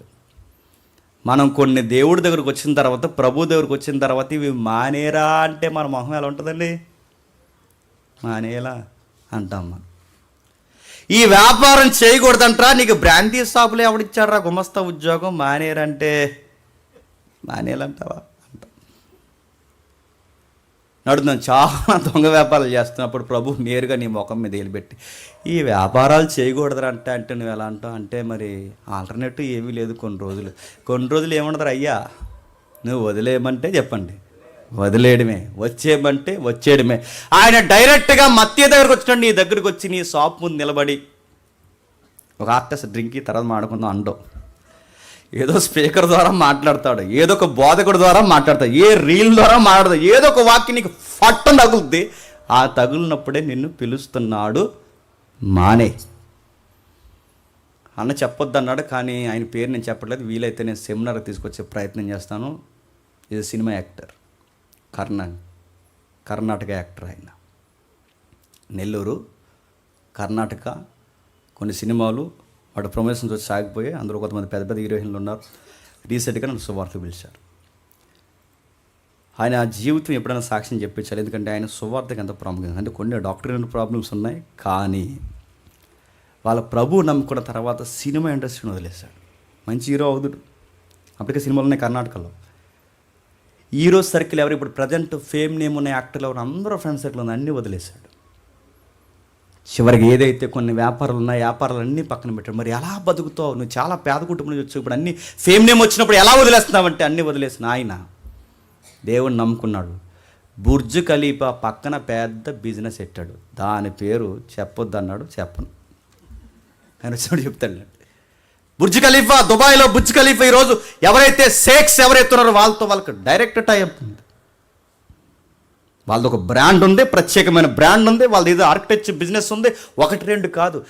ఎలా ఎంత డెవలప్ అయ్యావంటే మాటకు ముందు మన శ్రీకాంత్ అన్న వచ్చాడు, నాతో తమ్ముడు సునీల్ వచ్చాడు, కొంతమంది వచ్చిన వాళ్ళు, వాళ్ళని అడగండి చెప్తారు. మాటకు ముందు మాట తర్వాత ఎలా ఇదని అడిగితే, నేను దేవుడి కోసం కొన్ని వదిలేశాను, దేవుడు నాకు చాలా చెప్పండి ఇచ్చాడు. నువ్వు వదిలి చూడు. ముందు నీ లైఫ్లో ఆర్థిక ఫలాలు చూడాలంటే దొంగ ఆర్థిక లాభాలు వదిలే. అన్యాయంగా ఒకరి దగ్గర తీసుకోవడం మానే, అన్యాయ వ్యాపారాలు మానే, అన్యాయపు రూపాయిని మానే. పొరుగుడు ఏదైనా నీ దగ్గర వస్తూ ఉంటే అది వాడికి ఇచ్చేంత వరకు నీ మనసు బాగోకుండా ఉండేలాగా నువ్వు చూసుకో, అప్పుడు నువ్వు సక్సెస్ అవుతావు. ధనము నీ దగ్గర ఎప్పుడు నీ చేతిలో ఎక్కువగా ధనం దేవుడు ఎప్పుడు పెడతారు చెప్పనా? ఇతరుల కష్టం ఎప్పుడు నీ దగ్గర ఉండకూడదు. బైబిల్ ఒక పదం ఉంది, ఆ పదం మీకు గుర్తుండాలి. ఎదుటోడి డబ్బు మన దగ్గర ఉంటేనట ఆ డబ్బే యెహోవాకి ఏం చేస్తుందట, మొరపెడతాదంట. ఎదుటోడు రూపాయి, వాడి కష్టం, వాడి ఇంటి దగ్గర వాడికి ఎన్నో అవసరాలు ఉంటాయి, అవసరతలన్నీ ఇస్తే బాగుందన్న వాడి మనసు బాధపడి దేవుడిని చెప్పుకుంటే, వాడి రుణం నీ దగ్గర ఉంటే ఆ రుణం నీకు నీ కుటుంబానికి మంచిది అవుద్దా? ఇలాంటి శాపాలతో, ఇలాంటి పాపాలతో, ఇలాంటి ఏడుపులతో అడ్డదిడ్డంగా ఎదిగిపోయారు. ఎంత ఎదిగిపోయినా యేసుప్రభు బోధలను పొడుస్తున్నాయి సమాజంలో. రే ఇంకెందుకురా ఈ డబ్బు మీద ఏం బతుకుతారా అని. ఇందాక గెహజీ ఎలా అయితే బతికాడో, గెహజీకి బాబులు ఎవరు? ఈ సుంకరు. ఇలాంటి బతుకుతున్నప్పుడు దేవుడు తిట్టాడు, దేవుడు ఖండించాడు. ఆ మాటలు వాళ్ళ కోపగించుకునేటి, మా వ్యాపారాలే తప్పుపడతావా, మా బిజినెస్నే తప్పుపడతావా, మా వ్యక్తిత్వాన్ని తప్పుపడతావా, మా కల్చర్నే తప్పుపడతావా? వ్యాపారవేత్తలు అందరం కలిసి నీ సంగతితో నీ మీద ఒక కంప్లైంట్ ఇస్తామనలేదు. మత్తయ్య గారు వచ్చి ఇంటికి వెళ్ళారు. అయ్యా నా బతుకుని మార్చేసావు, ఇదిగో నా బతుకుని మార్చిన తర్వాత నా వ్యాపారాన్ని పూర్తిగా, ఈ దొంగ వ్యాపారాన్ని పూర్తిగా పెడుతున్నాను, అందుకే ఈరోజు మా ఇంట్లో లవ్ ఫీస్ట్ అరేంజ్ చేస్తున్నాను. ప్రేమ విందు, సెలబ్రేషన్ డే. నువ్వు నా బతుకులోకి వచ్చావు, నా జీవితంలోకి వచ్చావు, నా కుటుంబంలోకి వచ్చావు, పూర్తిగా నా అబద్ధాల బతుకుల ఎదుగుదలని మార్చేసావు. అందుకే ఇంట్లో ఈరోజు నేను లవ్ ఫీస్ట్ పెడుతున్నాను. వాళ్ళ ఇంట్లో ఏం చేస్తున్నాడు, సెలబ్రేషన్ ఎలా చేస్తున్నాడు చూడండి ఒకసారి. మా అత్తయ్య గారు 27 వచ్చింది, అటు పిమ్మట ఆయన బయలుదేరి లేవి అని ఒక సుంకపు మెట్నది కూర్చొని ఉండగా చూసి నన్ను వెంబడించమని అతనితో చెప్పగా అతడు సమస్తను వెంబడించమనగానే సమస్తాన్ని ఎలా వదిలేశాడు చెప్పండి? అప్పటికే ఎవరో నోటో వింటున్నాడు. వస్తూ పోతున్న వాళ్ళు కడుతున్నప్పుడు కూడా కొంతమంది బిలీవర్స్ ఎవరైనా ఉంటే నీలాటోడి కోసం ఇందాక ప్రసంగం విన్నాం, అయినా తీసుకో మా వడ్డీ అని ఇచ్చి ఓ మాట అనేసి వెళ్ళిపోరు చెప్పండి. తిట్టుకుంటానో పొగుడుకుంటానో మొత్తం మీద ఏదో ఒకలాగా ప్రభు బోధలు వినబడుతున్న ఆ బోధ చేస్తున్న బోధకుడు తన దగ్గరకు వస్తే సమస్తాన్ని విడిచిపెట్టి ఆయన వెంబడించును. ఆ లేవి తన ఇంటికి ఆయన గొప్ప విందు చేయించను.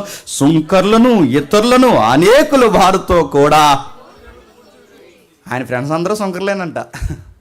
వీళ్ళందరూ భోజనకు వచ్చారు. ఇప్పుడు చెప్పండి, ఆ రోజు కేవలం భోజన కార్యక్రమమే జరుగుంటుందా? సుంకర్లందరికీ ఒక క్లాస్ తీసుకుని ఉంటాడు చెప్పండి? ఖచ్చితంగా క్లాస్ తీసుకున్నాడు. ఖచ్చితంగా మాట్లాడుంటాడు, ఖచ్చితంగా తన ప్రవర్తనలో చూపించుంటాడు. మత్తయ్యను ఒక డెమో క్లాస్గా నిలబెట్టుంటాడు. మత్తయ్య ఎలా ఉన్నాడో ముద్దెట్టుకునే ముందు మీ సంగతి ఏంటని ఒక లుక్ ఇచ్చుంటాడు. ఉండడా? నేను మళ్ళీ చెప్తున్నాను, నువ్వు దొంగ వ్యాపారాలు ఇప్పటి వరకు చేసి ఈరోజు నీకే డైరెక్ట్గా ఇది తగులుంటే, నువ్వు మారిన తర్వాత ఎలాంటి కృతజ్ఞత కూడిక ఇంట్లో పెట్టి నువ్వేదన్నా లవ్ ఫీస్ట్ అరేంజ్ చేస్తే మాలాటోళ్ళని అందరినీ పిలిచినా పిలవకపోయినా పర్లేదు, కానీ నీ బ్యాచ్ ఉంటారు చూసావా, ఆమె పిలువు. నేను వస్తా, నేను సీరియస్గా అని చెప్తున్నాను. అలా టోలు ఉంటారు, వాళ్ళని పిలువు, వాళ్ళని కూర్చోబెట్టి. ఎందుకంటే నిన్ను పిలిచిన దేవుడు నీ ద్వారా చెప్పండి వారిని పిలుస్తాడు. మనం భోజనాలు ఎందుకు పెట్టాలి చెప్పండి, మనం భోజనాలు ఎందుకు పెట్టాలి చెప్పిన, మరొకడికి ఆత్మీయ ఆహారం పెట్టడానికే మన ఇంట్లో భోజన కార్యక్రమాలు ఫంక్షన్ జరగాలి. మన ఫంక్షన్ ఎందుకు చేద్దాం చెప్పండి? మేము చాలా క్లాస్ అయిపోయాము చెప్పండి, మాకు డబ్బులు ఎక్కువైపోయినాయి, మేము కూడా తగ్గం, మేము చాలా పెద్ద భోజనం పెడతాం, ఆకుకి చెప్పండి 18 కూరలు వేస్తున్నాం అన్నారంట. నీ ఘనమైన భోజనాలు దేనికి చెప్పినా ఒకడిని మార్చాలి. నీ ఘనమైన భోజనాలు ఎందుకు చెప్పినా, నీలాంటి వాళ్ళు ఎలాంటి వాళ్ళు ఉన్నారు నీకు బాగా తెలుసు, నీకన్నా మాకన్నా నీకు బాగా తెలుసు, నీ సర్కిల్ ఏంటో నీకు బాగా తెలుసు, నీ అవ్వారు ఏంటో నీకు బాగా తెలుసు, నీలాంటి వారు ఎలాంటి నీకు ఉన్నారు వాళ్ళందరినీ పిలువు. ప్రభు నీ గుండెల్లోకి వచ్చాడు, ప్రభు వారి గుండెల్లోకి వస్తాడు. అందుకే ఆ రోజు మత్తయి మురిసిపోయాడట, ఆనందపడిపోయాడట. ఎంతగా ఆనందపడిపోయాడంటే అవన్నీ వదిలేసి ప్రేమ విందులో కూర్చున్నాడు. కింది చదువుదామా? పరిసయ్యులు శాస్త్రులు ఇది చూసి వీళ్ళకి పని ఏమి లేదు, ఎక్కడేం జరుగుతుంది జూమ్ పెట్టేయడమే, వీళ్ళకి లైవ్ ఇచ్చేయడమే. ఎవరు వీళ్ళకి పని కాదు, వాళ్ళ ఇంట్లో భోజనాలు అయితే ఎలా చూస్తారండి, అదే వింత. ఏంటి పర్సనల్ డిన్నర్ జరుగుతున్నా, మరి డిన్నర్ లంచ్ నాకు తెలియదు, కానీ మొత్తం మీద డిన్నర్ లంచ్ జరుగుతున్నప్పుడు ఇలా వెళ్ళిపోయారండి. అంటే ఏ కొంపలో ఏం జరుగుతుంది వీళ్ళకి బాగా సీపర్ సెల్స్ ఉన్నారన్నమాట. ఆ ఇంట్లో ఏం జరుగుతుంది, ఈ ఇంట్లో ఏం జరుగుతుంది, ఆడెక్కడికి వెళ్తున్నారు, ఈడెక్కడికి వెళ్తున్నారు అన్నీ తెలుసుకుంటారు బాగా. అన్ని కొంపల్లో ఏమేం జరుగుతుందో, వాళ్ళు మాంసం వేసుకున్నారు, సారు వేసుకున్నారు, పప్పు వేసుకున్నారు, అన్నీ మాంసం వేసారే, అయిపోయినాయి డబ్బులు. మరి వాళ్ళు జేబులు ఎత్తున్నారు కదా మరి, బాగా సరే బాగా ఇట్టారండి 4 కూరలంట అని. సరే ఏదైతే కిందకి చెప్తున్నాడు, కిందకి మాట్లాడు, సుంకర్లతోనూ పాపులతోనూ మీరేలా తినుచున్నారు త్రాగుచున్నారని ఆయన శిష్యుల మీద. ఆయన దగ్గర డైరెక్టర్కి వెళ్తే సి అంటాడని చెప్పండి. ఎప్పుడు గుర్తుపెట్టుకోండి, మేనోడి దగ్గరకు వచ్చి ఎప్పుడు డైరెక్ట్ మాట్లాడరండి.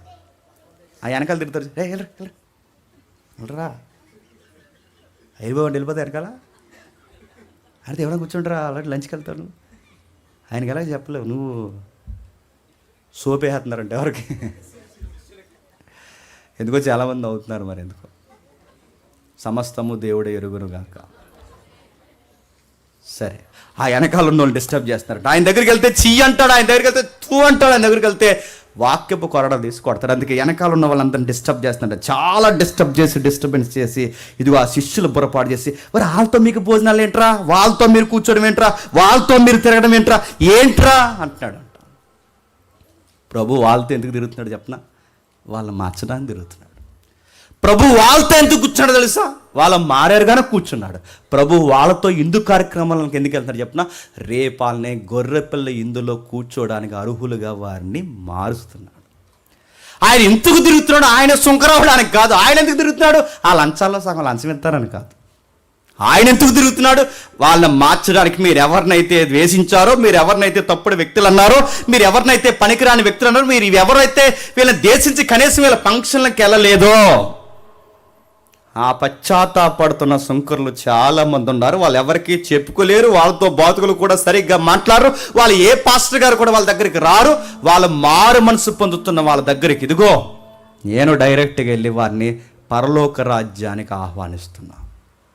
అందుకే ఎవరైనా ఈ రోజు వరకు కూడా మీరు బాధపడుతుంటే, ఇలాంటి వ్యాపారంలో, ఇలాంటి పనుల్లో, లేదా ఇలాంటి తప్పుడు పనుల్లో నేను కూరుకుపోయినని అనుకుంటే ఏం బాధపడకు.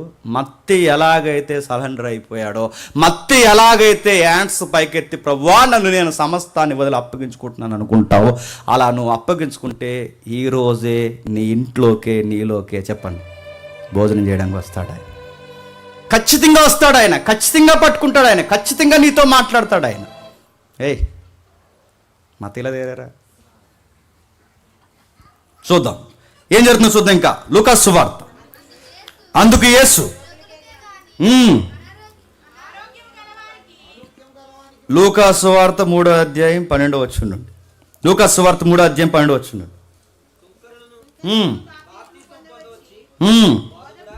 బోధకుడా మేము ఏమి చేయవాలి, బాగా విన్నాడు. వాళ్ళ మనసు ఎంత డబ్బు సంపాదించినా వాళ్ళ మనసు ఎక్కడో ఎలా ఉంది చెప్పండి. బాధపడుతున్నారు, చెప్పుకోలేకపోతున్నారు. ఆధ్యాత్మికంగా మారు మనసు ఎలా పొందాలో వాళ్ళకి తెలియట్లేదు. ఆ బాధపడుతున్నప్పుడు వాళ్ళు ఏమంటున్నారో చూడండి. వాళ్ళు బాధపడుతూ కిందకు వచ్చి యోహాను గారితో, బాప్టిజాలు ఇచ్చే యోహాను గారు ఉన్నారుగా, ఆ యోహాను దగ్గరికి వెళ్ళి మమ్మల్ని ఏం చేయమంటారు చెప్పండి సార్.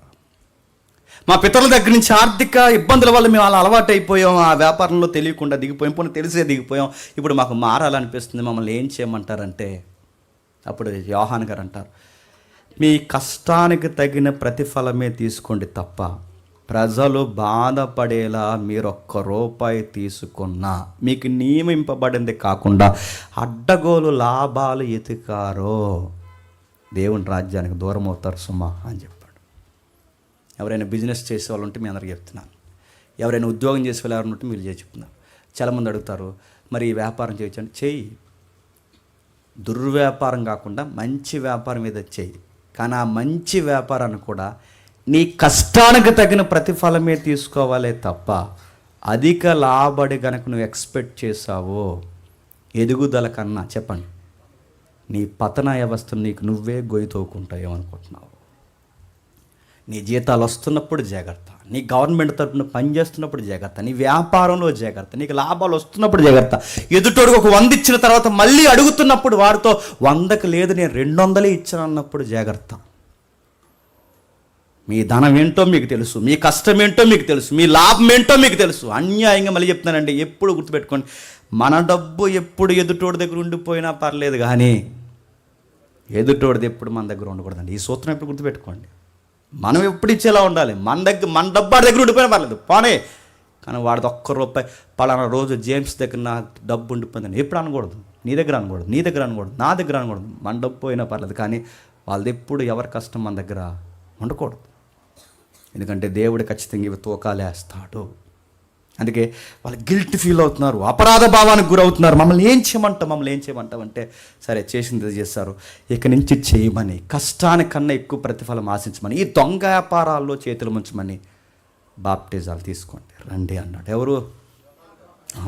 ఇప్పుడు చెప్పండి, వాళ్ళు ఎంత దొంగ సంపాదిస్తున్నా ఎక్కడో అపరాధ భావం ఉంటుందా? అపరాధ భావం ఈ దొంగ వ్యాపారస్తులందరికీ ఉందగానకే దేవుడికే కిరీటం ఇచ్చారంట. వజ్రాల కిరీటం. ఎవరో ఏ దేవుడు ఏ కిరీటం అని అడగండి, అర్థమవుద్ది. దేవుడికి బాగుండి వీళ్ళ వ్యాపారాల్లో వీళ్ళకి గిల్ట్ స్టార్ట్ అయింది కనుకే గంధవ చెక్కలు అమ్మేసే వాళ్ళందరూ కిరీటం చేయించారంటే ఎవరికి? దేవుడికి వడ్డానాలు చేస్తారు, దేవుడికి మంగళసూత్రం చేస్తారు, దేవుడికి గంట కొడతారు, దేవుడికి రకరకాలు వేస్తారు. ఒక మాటలో చెప్పినా వీళ్ళు దేవుడికే లంచం ఇస్తున్నారన్న సంగతి మర్చిపోకు. అరే సడన్గా అడుగుతున్నాను, సడన్గా అరే దేవుడికి వజ్రాలే అలా ఇచ్చేసాడు, అలా అట్టుకెళ్ళి వేసాడట. అదొద్దు ఆ పదం. కానుకలు పెట్టులో ఆ కానుకలు పెట్టులో ఈడు ఇన్ని వజ్రాలు వేసాడంటే ఈడు వెనకాల ఎన్ని వజ్రాలు ఉండి ఉంటాయో. పలానా ఆయన వచ్చాడట, దేశంలో చాలా వ్యాపారవేత్త అట, నడుచుకుంటూ వచ్చాడట, వచ్చినోడట 2 కేజీల బంగారం దేవుడికి దిగదొడిపిచ్చాడట. అబ్బా ఈ 2 కేజీలు ఇచ్చాడంటే చెప్పండి, చివరికి వీళ్ళు దేవుడిని ఎక్కడెట్టాలనుకుంటున్నారు చెప్పండి. మా అత్తయ్య గారికి ఇలాంటి నక్క తెలివితేటలు లేవు కానీ చెప్పండి, జక్కయ్య గారికి ఇలాంటి తెలివితేటలు లేవు కానీ వాళ్ళకు ఒక విషయం అర్థమైంది, ఈయనకి ఇవ్వడం కాదు కానీ ఎవడెవడి దగ్గర ఎంత తీసుకున్నామో చెప్పండి, మొత్తం తిరిగిస్తే కానీ ఈయనతో సెట్ అవ్వదబ్బా అని అర్థమైంది వాళ్ళకి. నేను ముగించే ముందు కొన్ని మాటలు చాలా ఇష్టం ఉంది, మీకు ఓపుకుంటే నేను కొంచెం త్వరగా పరిగెడతాను. కంటిన్యూ చేద్దాం, అబ్దాం చెయ్యొత్తండి, కంటిన్యూ చేయాలన్నావు. నేను చేస్తా, మీరు ఎత్తిన 10 నిమిషాలు. సరే చూద్దాం ఇంకా ఏం జరుగుతుందో చూద్దాం ఒకసారి. ఇలాంటి వ్యాపారాలు చేస్తున్న ఎవరు ఉంటే జాగ్రత్త, దేవునికి ఒప్పుకో. నేను నిజంగా చెప్తానండి, బైబిల్ ఒక సూత్రం చెప్తుంది, ఇది పాటించండి, నిజంగా ఫైనాన్షియల్గా చాలా బాగుంటారు. ఎవరైతే యథార్థంగా ఉంటారో, జెన్యూన్గా ఉంటారో తప్పక వర్ధిల్లుతారు. నీకు ₹1,00,000 వస్తాయని నేను చెప్పను, కానీ నువ్వు ఉన్న దాంట్లో జెన్యూన్గా ఉండు, బంగారంలా బతుకుతావు, మంతులా బతుకుతావు. నేను చాలా పబ్లిక్ మెసేజ్లో చెప్పిన మెసేజ్ మీకు చెప్తున్నానండి.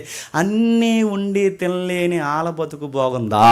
రోజుకు ₹100 తెచ్చుకుని నచ్చిన కూర నచ్చిన ముద్ద తింటున్నా మన బతుకు బాగుందా చెప్పు.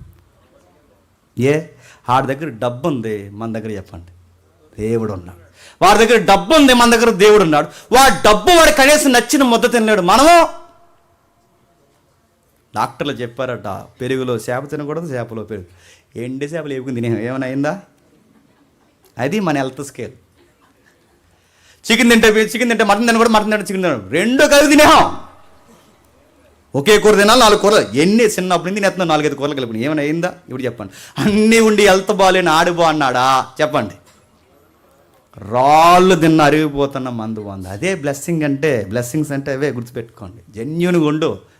వాళ్ళకి డబ్బులు ఉంటాయి, సెంట్రల్ ఏసీలు ఉంటాయి, వాళ్ళకి రాత్రులు నిద్ర రాదు, నిద్ర మాత్రలు వేసుకుంటారు అయినా రాదు, ఇంకో 2 వేసుకుంటారు అయినా రాదు, రోడ్లను తిరుగుతారు అయినా రాదు, తెల్లవారులు తిరుగుతారు అయినా రాదు.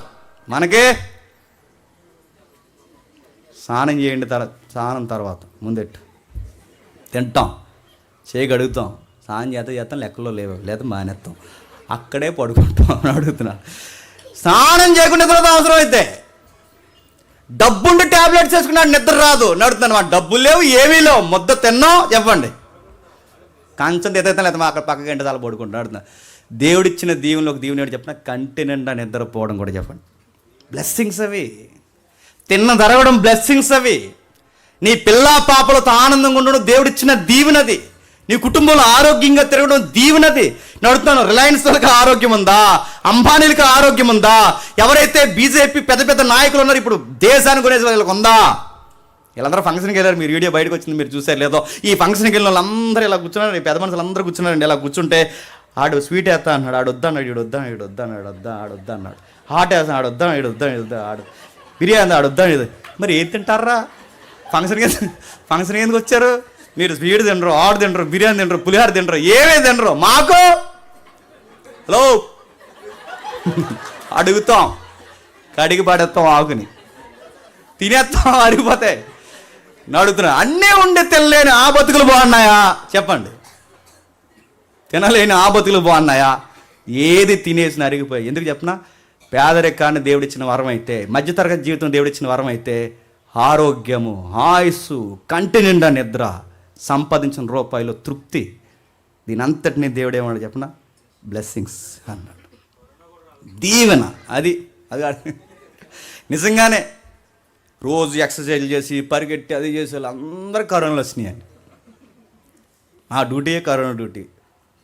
ఇక్కడ గవర్నమెంట్ హాస్పిటల్ ఇవన్నీ కరోనా క్వారంటైన్ అప్పుడు బొమ్మూరులో పెట్టారు చూసారు, అవన్నీ వస్తే బాగున్నాయని మాస్క్ పెట్టుకోకుండా తిరిగానండి నేను. సెలవులు వస్తాయని. వస్తే బాగున్నారు, రాదే రాదే రాదే. ఆ టైంలో నన్ను జైల్లో పెట్టారు, గుర్తుందిగా. నా పక్కన ఉన్న ఖైదీలకు వచ్చినాయి, వీళ్ళకి వచ్చినాయి, వాళ్ళకి వచ్చినాయి, అందరికి వచ్చినాయి. నాకు వస్తే బాగుండు అనుకున్నాను, రాదే. నడుతున్నాను. దేవుడు మనతో ఉంటే నీ గుడారంలోనికి ఏ తెగులు, నీ పిండి పుసిక తొట్టె తరగదు, నీ బుడ్డులో నూనె తరగదు, నీ ఆశీర్వాదకరమైన వచనాన్ని ఎవరు దూరం చేయలేరు. ఎప్పుడు ప్రభు అంటే నా ఆజ్ఞను పాటించి జెన్యూన్గా ఉండడానికి ట్రై చేయి, బ్లెస్ చేస్తా. ఆ బ్లెస్సింగ్స్ ఎవరికి ఇచ్చారు చెప్పిన? దేవుడు మత్తయ్యకి ఇచ్చారు. అందుకే మత్తయ్య పేరు సార్థకత అవ్వాలంటే, మత్తయ్య పేరు తన జీవితం అలా సరిపోవాలంటే, మత్తయ్య నిజంగానే ది గిఫ్ట్ ఆఫ్ జెహోవా, ఈయన దేవుని బహుమానం అవ్వాలని దేవుడు అనుకున్నాడు. కనుకే నిజంగానే సంఘానికి మత్తయ్య ఏమైపోయాడు చెప్పండి? దేవుని బహుమానం అయిపోయాడు. ఆ మత్తయ్య సువార్త మత్తయ్య రాయకపోతే, మళ్ళీ చెప్తాను జాతకండి ముగించే ముందు, మత్తయ్య సువార్త మత్తయ్య రాయకపోతే, ఆ జీనియాలజీని సెట్ చేయకపోతే, క్రొత్త నిబంధన కూర్పు పాత నిబంధనతోనట సరి అయిన బిర్జి లేని, వారధ లేని గ్రంథం అయిపోయినంట. ఈ పదం అందరికి అర్థమైందో లేదో మళ్ళీ చెప్తున్నాను. మత్తయి సువార్త, నిజానికి మార్కు సువార్త మొదట, కానీ మార్కు సువార్త మొదట రాయబడిన మార్కు సువార్తను మొదట ఎందుకు పెట్టకుండా మత్తయి సువార్తను పెట్టారంటే, మత్తయి సువార్త జీనియాలజీ సెట్ చేశాడు, అంటే వంశవృక్షం సెట్ చేశాడు. అందుకే పాత నిబంధనలో అబ్రహాం అనే నేమ్ చాలా హైలైట్ నేమ్, పాత నిబంధనలో దావీద్ అనే పేరు చాలా హైలైట్ నేమ్. అవి బోల్డ్ అక్షరాలతో మనకు కనబడుతుంది. అంటే ఇప్పుడు ఆ పాత నిబంధన అబ్రహాము, పాత నిబంధన దావీదు ఎవరో కాదు, ఈ క్రీస్తుకు పితరులు. ఈ లింక్ సెట్ అవ్వాలి అంటే సువార్తలో మొట్టమొదటి ఉండాల్సిన సువార్త ఏ సువార్త చెప్పండి? అది మత్తయి సువార్త. అందుకే చూడండి, సంఘానికి బహుమానం అయిపోయాడు. ఇలాంటి పరిస్థితుల్లో ఉన్న ఈ సుంకర్ని దేవుడు ప్రేమించాడు, బలపరిచాడు, తీసుకొచ్చాడు. ఇంకా ఏం చేశాడో ఒక్కసారి చూడండి. వీళ్ళు ఎంత పశ్చాత్తాపానికి రాను గురయ్యారో, ఎవరైతే దేశానికి గురయ్యారో ప్రభు వారినే ఎగ్జాంపుల్స్గా వాడుకున్నాడు. 18వ అధ్యాయం లూకా సువార్త, త్వరగా 18వ అధ్యాయం లూకా సువార్త 18వ అధ్యాయం 9వ వచనం మీకు తెలుసు సందర్భం. తామే నీతిమంతులమని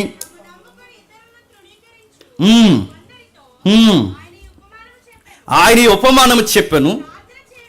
ప్రార్థన చేయుటకై ఇద్దరు మనుష్యులు దేవాలయానికి వెళ్ళిరి. వారిలో ఒకడు పరిసయుడు, ఒకడు సుంకరి. మీకు సందర్భం తెలుసు. ఒకడు పరిసయుడు. ఆ రోజుల్లో భక్తిపరుడు అనగానే ఎవరు? పరిసయుడు. పాపి అనగానే ఎవరు? సుంకరి. ఈ ఎగ్జాంపుల్ వాడుకుంటున్నది ఎవరు? ప్రభు.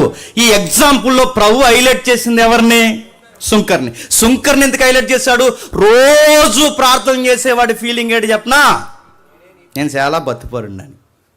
అసలు ప్రార్థనకే రాకుండా అలా గేటు బయట ఉండేవాడి యొక్క ఫీలింగ్ ఏంటి చెప్పనా? కనీసం నేను ఈ గుంపులో కూర్చోడానికి కూడా నాకు అర్హత లేదు, నేను కన్నెత్తు కూడా దేవుడి వైపు చూడలేనని ఎవరైతే అనుకుంటారో తమ్మును తాము తగ్గించుకున్న సుంకరి గొప్పోడయ్యాడు. దృష్టికి తామే నీతిమంతులు అనుకున్న పరిసయ్యులు తృణీకరింపడ్డారు. చూడండి, నిజానికి సొసైటీలో వాళ్ళ పాపులు, కానీ దేవుని దృష్టిలో రాను పశ్చాత్తాపానికి గురైతే ఏమైపోయారో చెప్పండి? వాళ్ళు నీతిమంతులు అయిపోయారు. నేను ముగించే ముందు చాలా మంది నేను చెప్పడానికి ఇంకా టైం మనకు లేదు. నువ్వు ఏ వ్యాపారంలో చిట్టుకున్నా, ఏ చీకట్లో నువ్వు పడిపోయినా, ఎలాంటి బంధకాల్లో పడిపోయినా, ఇప్పటికే నువ్వు అడ్డగోల సంపాదనలో జల కన్నా దారుణంగా నువ్వు బలిసిపోయినా, లంచాలు కానీ, అడ్డగోల వ్యాపారాలు కానీ, లేదా ఏ చీకటి, ఏదైనా నువ్వు ఏ పాపంలో ఇది బాగుందని, ఏ సుఖంలో ఇప్పటివరకు అలవాటు పడిపోయావు నాకు తెలియదు, కానీ ఈ రాత్రి దాన్ని విడిచిపెట్టి వస్తే మత్తయిని బహుమానంగా మార్చేసిన దేవుడు, చెప్పండి, నిన్ను కూడా నీ సొసైటీకి బహుమానంగా మారుస్తాడు. ఖచ్చితంగా బలపరుస్తాడు, దీవెనకరంగా మారుస్తాడు. నీ లైఫ్ చాలా ప్రూఫ్ఫుల్గా అయిపోతుంది. గుర్తుపెట్టుకోండి, చాలా ఫలభరితంగా మారిపోద్ది, అనేకులకు దీవెనకరంగా. నువ్వెక్కడుంటే అక్కడ సమాధానం ఉంటుంది, నువ్వెక్కడుంటే అక్కడ ప్రేమ అనురాగలు, నువ్వెక్కడుంటే అక్కడ శాంతి సమాధానం ఉంటుంది, నువ్వెక్కడుంటే అనేకులకు దీవెనకరంగా మారిపోతావు. మత్తయి సువార్త ఇంకా ఇలాంటి మత్తయి రక్షింపడ్డాడు, ఇలాంటి మత్తయి దేవుని చేత పట్టబడ్డాడు, ఇలాంటి మత్తయి దేవుళ్ళకి వచ్చి. ఇప్పుడు చెప్పండి, బాగా చదువుకున్నవాడు, బాగా లెక్కలు వచ్చినవాడు, బాగా హిస్టరీ మీద గ్రిప్ ఉన్నవాడు, బాగా సొసైటీ మీద అవగాహన ఉన్నవాడు యేసు ప్రభు దగ్గరికి వస్తే ఆ రైటింగ్స్ ఎలా ఉంటాయి చెప్పండి? అద్దరు కొట్టేస్తాయి. ఆ అద్దరు కొట్టేసిన రైటింగ్సే చెప్పండి మత్తయి సువార్త. మీకు ఓపుకుంటే, మీకు అవగాహన మీద ఇంకా అవగాహన పెరిగితే ఆ మొదటి అధ్యాయం మాట్లాడుకోవడానికి సుమారు 4 సంవత్సరాలు పడుతుంది. కేవలం మొదటి అధ్యాయం ఒక్కటి కాదని పెట్టింది ఆ వంశవృక్షంలో. కేవలం ఎప్పుడో నా బైబిల్ నేర్చుకున్న కొత్తలో మా ఊర్లో చెప్పాను, మత్తయి సువార్త ఎవరినండి 9 వచనాలు చెప్పడానికి నాకు పెట్టిన కాలం ఎంతో తెలుసా? 2 సంవత్సరాలు. అంతుంది మొదటి అధ్యాయం. ఎందుకు 42 తరాలు తీసుకొచ్చాడు, ఎందుకు 14 లింక్ పెట్టాడు, ఎందుకు అబ్రహాముకి దావీదుకి యేసుక్రీస్తు వాళ్ళు లింక్ పెట్టాడు, ఈ లింక్ అంతా ఏంటి, ఈ లింకుల్లో ఈ రాజుల పేర్లు ఏంటి, ఈ రాజుల పేర్లో ఈ చెడిపోయిన స్త్రీల పేర్లు ఏంటి, ఇవన్నీ ఏంటి, ఇదంతా కలిపితే మత్తయి జ్ఞానానికి ఖచ్చితంగా మనం ఫిదా అయిపోతాం. మత్తయి అనగానే సిరీస్లో చూసినట్టు అని తిరుగుతాడు అనుకోకండి. చాలా తెలివైనడు, చాలా దేవునికి ఉపయోగకరమైన బిడ్డ. ఆయన చదువు, ఆయన లెక్కలు, ఇంకా ఏదైతే ఉందో ఆయన టాలెంట్ మొత్తం తెచ్చి సువార్త మీద కేంద్రీకరించాడు. మరో మాట చెప్పి నేను ముగిస్తున్నాను. ఇలా మారిపోయిన మత్తయి సువార్త రాయడం ప్రారంభిస్తే అప్పటి వరకు వాళ్ళు గతించిన వారం మీద గుర్తుపెట్టుకుని, అప్పటి వరకు వాళ్ళ సువార్త నోటుతోనే చెప్పారు. అప్పటి వరకు అలా సువార్త రికార్డెడ్గా లేదు, నోటుతోనే చెప్పారు, నోటుతోనే మాట్లాడుతున్నారు. కానీ నోటుతో మాట్లాడే సువార్త అంటే ప్రభు వెనకాల తిరిగి, ప్రభు పుట్టుకుని గురించి తెలుసుకుని, ప్రభు సువార్తలో పాలుపంపులు పొంది, ఆయనతో భోజనం చేసి, ఆయనతో నిద్రపోయి, ఆయనతో తిరిగి, ఆయన చేసిన అద్భుతాలన్నింటినీ ఆయన కొండ మీద ప్రసంగాన్ని బాగా విన్న వీళ్ళలో చాలా కాలం, సుమారు 25 ఏళ్ళు నోటుతోనే చెప్తున్నారు. నోటుతో చెప్తున్న సువార్తని ఎందుకు లిటరేచర్గా మార్చారు? ఎందుకు మార్చారు? లాస్ట్ వీక్ మనం చూసాం. ఎందుకు మార్చారంటే వాళ్ళ బతుకుండగానే చాలా తప్పుడు సువార్తలు సొసైటీలోకి వచ్చేస్తున్నాయి. మనం ఉండగానే ఇలాంటి తప్పుడు సువార్తలు మన కళ్ళ ముందే బోధిస్తున్నారంటే రేపొద్దున మనం వెళ్ళిపోయిన తర్వాత ఇది ట్రూత్ అని సొసైటీకి తెలియాలి అంటే, వెంబడిస్తున్న తర్వాత శిష్యులకు తెలియాలంటే ఏదైనా డాక్యుమెంట్ ఉంటే బాగుంటుందని రాయడం మొదలెట్టారట. ఇప్పుడు బాగా వినండి. ఇప్పుడు మీరు చెప్పిన వివరణకి ఏమన్నా రెఫరెన్స్ ఉందని మీరు నన్ను అడగలొద్దా? అడగరు మీరు. అడగలొద్దా? ఉంది. ఎక్కడుంది? లూకా సువార్త 1వ అధ్యాయం 1వ వచనం చూడండి ఒకసారి. లూకా సువార్త 1వ అధ్యాయం 1వ వచనం. ఘనత వహించిన థెయోఫిలా, ఆరంభం నుండి కన్నులారా చూసిన వాక్య సేవకులైన వారు ఎవరు? ముఖ్యాంశాలు మరోసారి చెప్పండి. ఆరంభం నుండి కన్నులారా చూసి ప్రతి సంగతిని బాగుగా ఎరిగిన సువార్తికులు ఎవరు? అది 12 మంది శిష్యులు. వాళ్ళు ఏం చేశారట? వాళ్ళు ఏం చేస్తున్నారు చూడండి, చదవండి. కన్నులారా చూసి వాక్య సేవకులైన మనకు అప్పగించిన ప్రకారం మన మధ్యన నెరవేరిన కార్యములను గూర్చి వివరముగా రాయుటకు అనేకులు పూనుకున్నారు. ఆ పూనుకున్న వారిలో ఒకడు ఈ టైంకి మన క్యారెక్టర్లో మనకు పరిచయం అవుతున్న మన హీరో చెప్పండి, మత్తయ్య. ఆ రోజుల్లో 0, ఇప్పుడు ఆయన హీరో.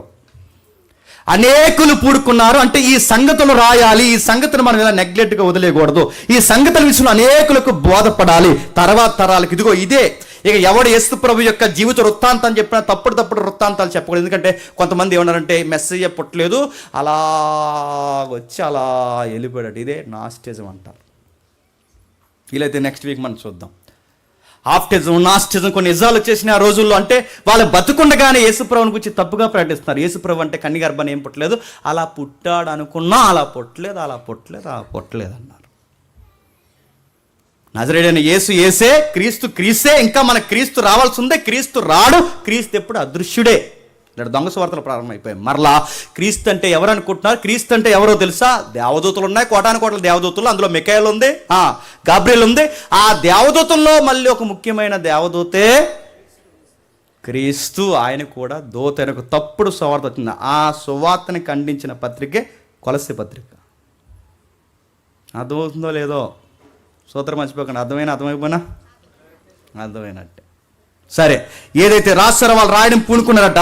ఇలా రాసిన మత్తయి సువార్తని భాగమేనండి. మత్తయి సువార్తని ఎప్పుడు రాశారంటే సుమారు 58 నుండి క్రీస్తు శకం. అంటే ఆయన చనిపోయింది ఎప్పుడు యేసుప్రభు వారు? క్రీస్తు శకం 30 నుంచి 33 మధ్యస్థంలో. ఈ టైంలో చనిపోతే 30 నుంచి 33 మధ్యస్థంలో, క్రీస్తు శకం 33 మధ్యస్థంలో చనిపోతే సువార్త ఎప్పుడు రాశారు? 30 ఎప్పుడు, 60 ఎప్పుడు? 30 సంవత్సరాల నోటుతోనే అపోస్తులు సువార్తలు చెప్పారు. కానీ చెప్పిన వాళ్ళు ఎందుకు రాయడం పూనుకున్నారంటే వాళ్ళ బతుకుండగానే తప్పుడు సువార్తలు వచ్చాయి. నేను మళ్ళీ చెప్తున్నానండి, ఇంత రికార్డెడ్ బైబిల్ ఉంటేనే ఎన్ని తప్పుడు సువార్తలు ఉన్నాయండి. ఇప్పుడు ఇంత రికార్డెడ్ బైబిల్ ఉంటేనే సొసైటీలో ఇన్ని తప్పుడు సువార్తలు ఉంటాయి. ఇంకా ఈ రికార్డే లేకపోతే ఇంక అందరూ పేదరు తర్వాత పేదరే, యోహాన్ తర్వాత యోహానే. రాత్రి వచ్చాడు, చెప్పాడు, ఈ మెసేజ్ చెప్పమన్నాడు రాత్రి. అలా మేడం మీద తిరుగుతుంటే ఇక్కడ పక్క వచ్చి మాట్లాడాడు. ఒక మాట ఇదే చెప్పన్నాడు. అడుగుతున్నా, ఇన్ని రెఫరెన్స్ ఉంటేనే రాత్రి వచ్చి ప్రసంగం చెప్పమన్నాడు అంటున్నారంటే ఇదే లేకపోతే ఏం చేస్తారండి? రాత్రి వచ్చి మాట్లాడు, పడుకున్న వాళ్ళు లేపాడు. ఎలా ఒక రోజు ఒక ఆయన్ని అడిగాను, అస్తమాల యేసుప్రభు వచ్చేస్తుంటారు ఆయన దగ్గరికి, ఏంటో మరి నాకేం అర్థం. నా దగ్గర నేను చాలా అడిగాను, ప్రభు నా దగ్గర రాబెట్టాను. బాధలు ఉండే ఆయన దగ్గరికి వచ్చాడట. వచ్చినప్పుడు అసలు నిజంగా ఏం జెన్యున్గా చెప్తున్నాడు లేదని ఒక మాట అడిగాను నేను, చాలా కాలం క్రితం అండి. ఎలా ఉన్నాడన్నా యేసుప్రభు వారు అని అడిగాను. సామంసాయిగా ఉన్నాడంట. ఎలా ఉన్నాడు? బుర్ర పాడైపోతుంది నాకు. సామంసాయి ఆయన ఇండియన్ కాదు కదా అన్నాను. అలానే ఉన్నాడు తమ్ముడు అన్నాడు. నీ దగ్గరికి ఆయన రావట్లేదు కానీ చెప్పండి. ఆడెవడో వచ్చేస్తున్నాడు నాకు అర్థం. ఇంత బైబిల్ ఉంటేనే ఇంత బైబిల్ ఉంటేనే ఇంటర్నేషనల్ స్పీకర్లను చెప్పుకున్నారే, దేవుడు నాతో ఇలా మాట్లాడు అలా మాట్లాడంటే అడుగుతున్నా. ఆ రోజుల్లో క్రొత్త నిబంధనలు లేనప్పుడు, క్రీస్తుకి డాక్యుమెంట్స్ లేనప్పుడు, అంటే క్రొత్త నిబంధన డాక్యుమెంట్స్ లేనప్పుడు, విచ్చలవిడి సువార్త పెరిగిపోయినప్పుడు, అప్పుడు అపోస్తులు కూడుకొని ఒక మాట నిర్ణయించుకొని ఇది మనం రాయాలబ్బా అని కంకణం కట్టుకుంటే ఆ రాసిన పుస్తకాల్లో ఒక పుస్తకం లేదా ఒక ప్రతి మత్తయి సువార్త. దీన్ని చదివాడట ఎవరు? దీన్ని క్రాస్ చెక్ చేశారట ఎవరు? ఇదే లోక. అదే చదవడం మళ్ళీ వచ్చినాను ఒకసారి. ఘనత వహించిన థెయోఫిలా, ఆరంభం నుండి కన్నులారా చూసి వాక్య సేవకులైన వారు మనకు అప్పగించిన ప్రకారము మన మధ్యన నెరవేరిన కార్యములను గూర్చి వివరముగా రాయుటకు అనేకులు పూనుకొని ఉన్నారు కనుక నీకు ఉపదేశింపబడిన సంగతులు నిశ్చయముగా జరిగినవి నువ్వు తెలుసుకుంటావు. వాటన్నిటినీ మొదటి నుంచి నేను పరిశీలించి క్రాస్ చెక్ చేసి డిస్కవరీ చేసి ఇవి నిజమా కాదని నేను ఒక కంకణానికి వచ్చి నా థియాలజీని, నా అనుభవాన్ని పూర్తిగా పెట్టి మత్తయ్య గారు చెప్పేవి నిజమా కాదా, మార్క్ గారు చెప్పేవి నిజమా కాదా, లూకాగా క్షమించండి యోహాన్ గారు చెప్తాను నిజమా కాదా అని ఇవన్నీ చదువుకున్న తర్వాత నేను ఒక ఆన్సర్కి డిక్లేర్ అయిపోయాను. ఇవి నిజంగానే జరిగాయి. ఈ నిజంగా జరిగినవి ఇంకా సొసైటీకి అందాలి అని, అన్యజనులకు కూడా ఈ సంగతులు తెలియాలని నీ పేరుని అడ్రస్ చేస్తూ ఆ రాసిన వాటిని పరిశీలించుకుని అక్కడ సంగతులు కొన్ని క్రోడీకరించి నాకు అందిన ఇన్ఫర్మేషన్లో నేను కూడా ఒక సువార్త రాయాలని ఫిక్స్ అయిపోయి నేను రాస్తున్న సువార్త పేరు అది. ఇప్పుడు చెప్పండి ఎలా వచ్చాయి సువార్తలు? ఇంకా గుర్తుపెట్టుకోండి, ఇంకా మన సువార్తలోకి వెళ్ళా. ఇది సువార్త. ఇలాంటి వారిని పిలుచుకున్నాడు. మనం ఎప్పుడు అనుకుంటాం యేసు ప్రభు వారిని ఎలాంటి వాళ్ళని పట్టుకున్నాడంటే యేసుల్ని, సుంకర్ని, దొంగల్ని, తిరుగుబోట్లని, జలేతు అనబడిన తీవ్రవాదుల్ని, ఇంకా మాట్లాడే బాధాకరమైన విషయాలలో సంతోషమనాలో ఏమనాలో తెలియదు కానీ చివరికి దొంగల ముఠాల్లో తిరుగుతున్న ఇస్కరియోతు యోధాను కూడా కూడెట్టుకుని ఆడికే తాళాలు ఇచ్చాడంట. ఇటు ఎలాంటి వాళ్ళతో తిరుగుతాడు ఇటు అంటే వాళ్ళని మార్చడానికి, నశించిపోతున్న వారిని ఎత్తికి రక్షించడానికి, వారిని మార్చి ఆయన రాజ్యంలో బలమైన పాత్రలుగా వాడుకోవడానికి పిలిచాడు. ఎవరిని పిలిచాడు? పండితులను పిలవలేదు. ఎవరిని పిలిచాడు? సమాజంలో గౌరవపదమైన వ్యక్తిని పిలవలేదు. ఎవరిని పిలిచాడు? సొసైటీలో లెక్కలేను అని పిలవచ్చే దేవుడు ఈ సొసైటీలో ఎవరైనా ఉన్నారంటే నజరేయుడైన యేసు. నీ కుటుంబం నిన్ను వదిలేస్తుందో, నీ సమాజం నిన్ను వదిలేస్తుందో, నీ ఈదులో నిన్ను అందరూ అంటున్నారో, నిన్ను ఎవరేమంటున్నారో నాకు తెలియదు కానీ నిన్ను ఎవరు ఏమనినా మళ్ళీ అదే వీధి, అదే ఊరు, అదే ప్రజలు మళ్ళీ వీడు ఫలభరితమైన వ్యక్తిరా అని నిన్ను అనాలి అంటే సూత్రం ఒకటే, ఆయన దగ్గరికి రా. ఏ ఊరు నిందించిందో, ఏ ప్రజలు అన్నారో మళ్ళీ వాళ్ళు నిన్ను పొగుడుతారు. చివరికి ఎంత వ్యవహారం అయిపోద్ది అంటే నువ్వు లేకపోతే దిక్కులేని పరిస్థితులు వాళ్ళకి వచ్చేస్తాయి. మత్తయిని మార్చిన దేవుడు, జక్కైని మార్చిన దేవుడు, లోక గ్రీకు పౌరుని పట్టుకున్న దేవుడు, ఆ డబ్బుంటే అబ్బాయి ఆ మార్కుని మార్చిన దేవుడు. ఈ రాత్రి నువ్వు మాట వింటే చెప్పండి, నీ జీవితంలో కూడా సొరవ చేసుకుని మార్చేస్తాడు, ఫలవర్తంగా మారుస్తాడు. అందుకే మత్తయ్య పేరు చెప్పండి యెహోవా బహుమానం. మత్తయ్య ఇచ్చిన యెహోవా బహుమానం. దేవుడు ఎవరికి మత్తయ్యని బహుమానంగా ఇచ్చాడంటే చెప్పండి, నీకు ఇచ్చాడు. ఆ బహుమానం నాకు ఇచ్చాడు. ఆ మత్తయ్యని నాకు బహుమానంగా మార్చాడు.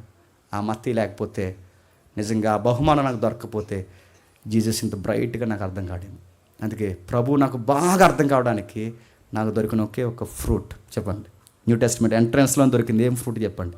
మత్తయ్య. మత్తయ్య మత్తయ్య చాలా అద్భుతమైన బహుమానంగా మనకు దొరికాడు, ఫలభరితంగా మనకు దొరికాడు. అందుకే ఆ మత్తయ్యని పట్టుకున్నాం, మనం జర్నీ చేస్తున్నాం. ఇది మత్తయి సువార్త, మత్తయి యొక్క జీవిత వృత్తాంతం. ఇంకా ఏమున్నాయంటే చాలా ఉన్నాయి. చివరికి వెళ్ళిపోయే ముందు మీకు ప్రశ్న వేసి నేను ముగిస్తున్నాను. ఇది మత్తయ్యే రాశాడని ఎవరు చెప్పారండి? నా మాటలు మీకు అర్థమవుతుంది. మరి పెద్ద అక్షరాలు ఉన్నాయి కదండి అంటే పెద్ద అక్షరాలు మత్తయ్య, నేను మత్తయ్యనే రాశానని రాశాడు. అది బైబిల్ ప్రింట్లో వేశారు. అది ఏది? బైబిల్ సొసైటీ ఉందిగా బెంగళూరులో, వాళ్ళు వేసారు ఇది మత్తయి సువార్త అని అడుగుతున్నాను. ఇది మత్తయ్యే రాశాడని మత్తయి ఎక్కడైనా క్లెయిమ్ చేసుకున్నాడా? ఇది మత్తయి సువార్త అని ఎట్లా చెప్పగలమో తెలియాలంటే బ్రేక్ తర్వాత. బ్రేక్ ఎప్పుడు చెప్పండి? నెక్స్ట్ వీక్ రండి, వినండి, చెప్పండి, రక్షణ పొందండి, ఫ్రూట్ఫుల్గా మారిపోండి. దేవుడు మిమ్మల్ని దీవించును గాక. మొక్కలేగలను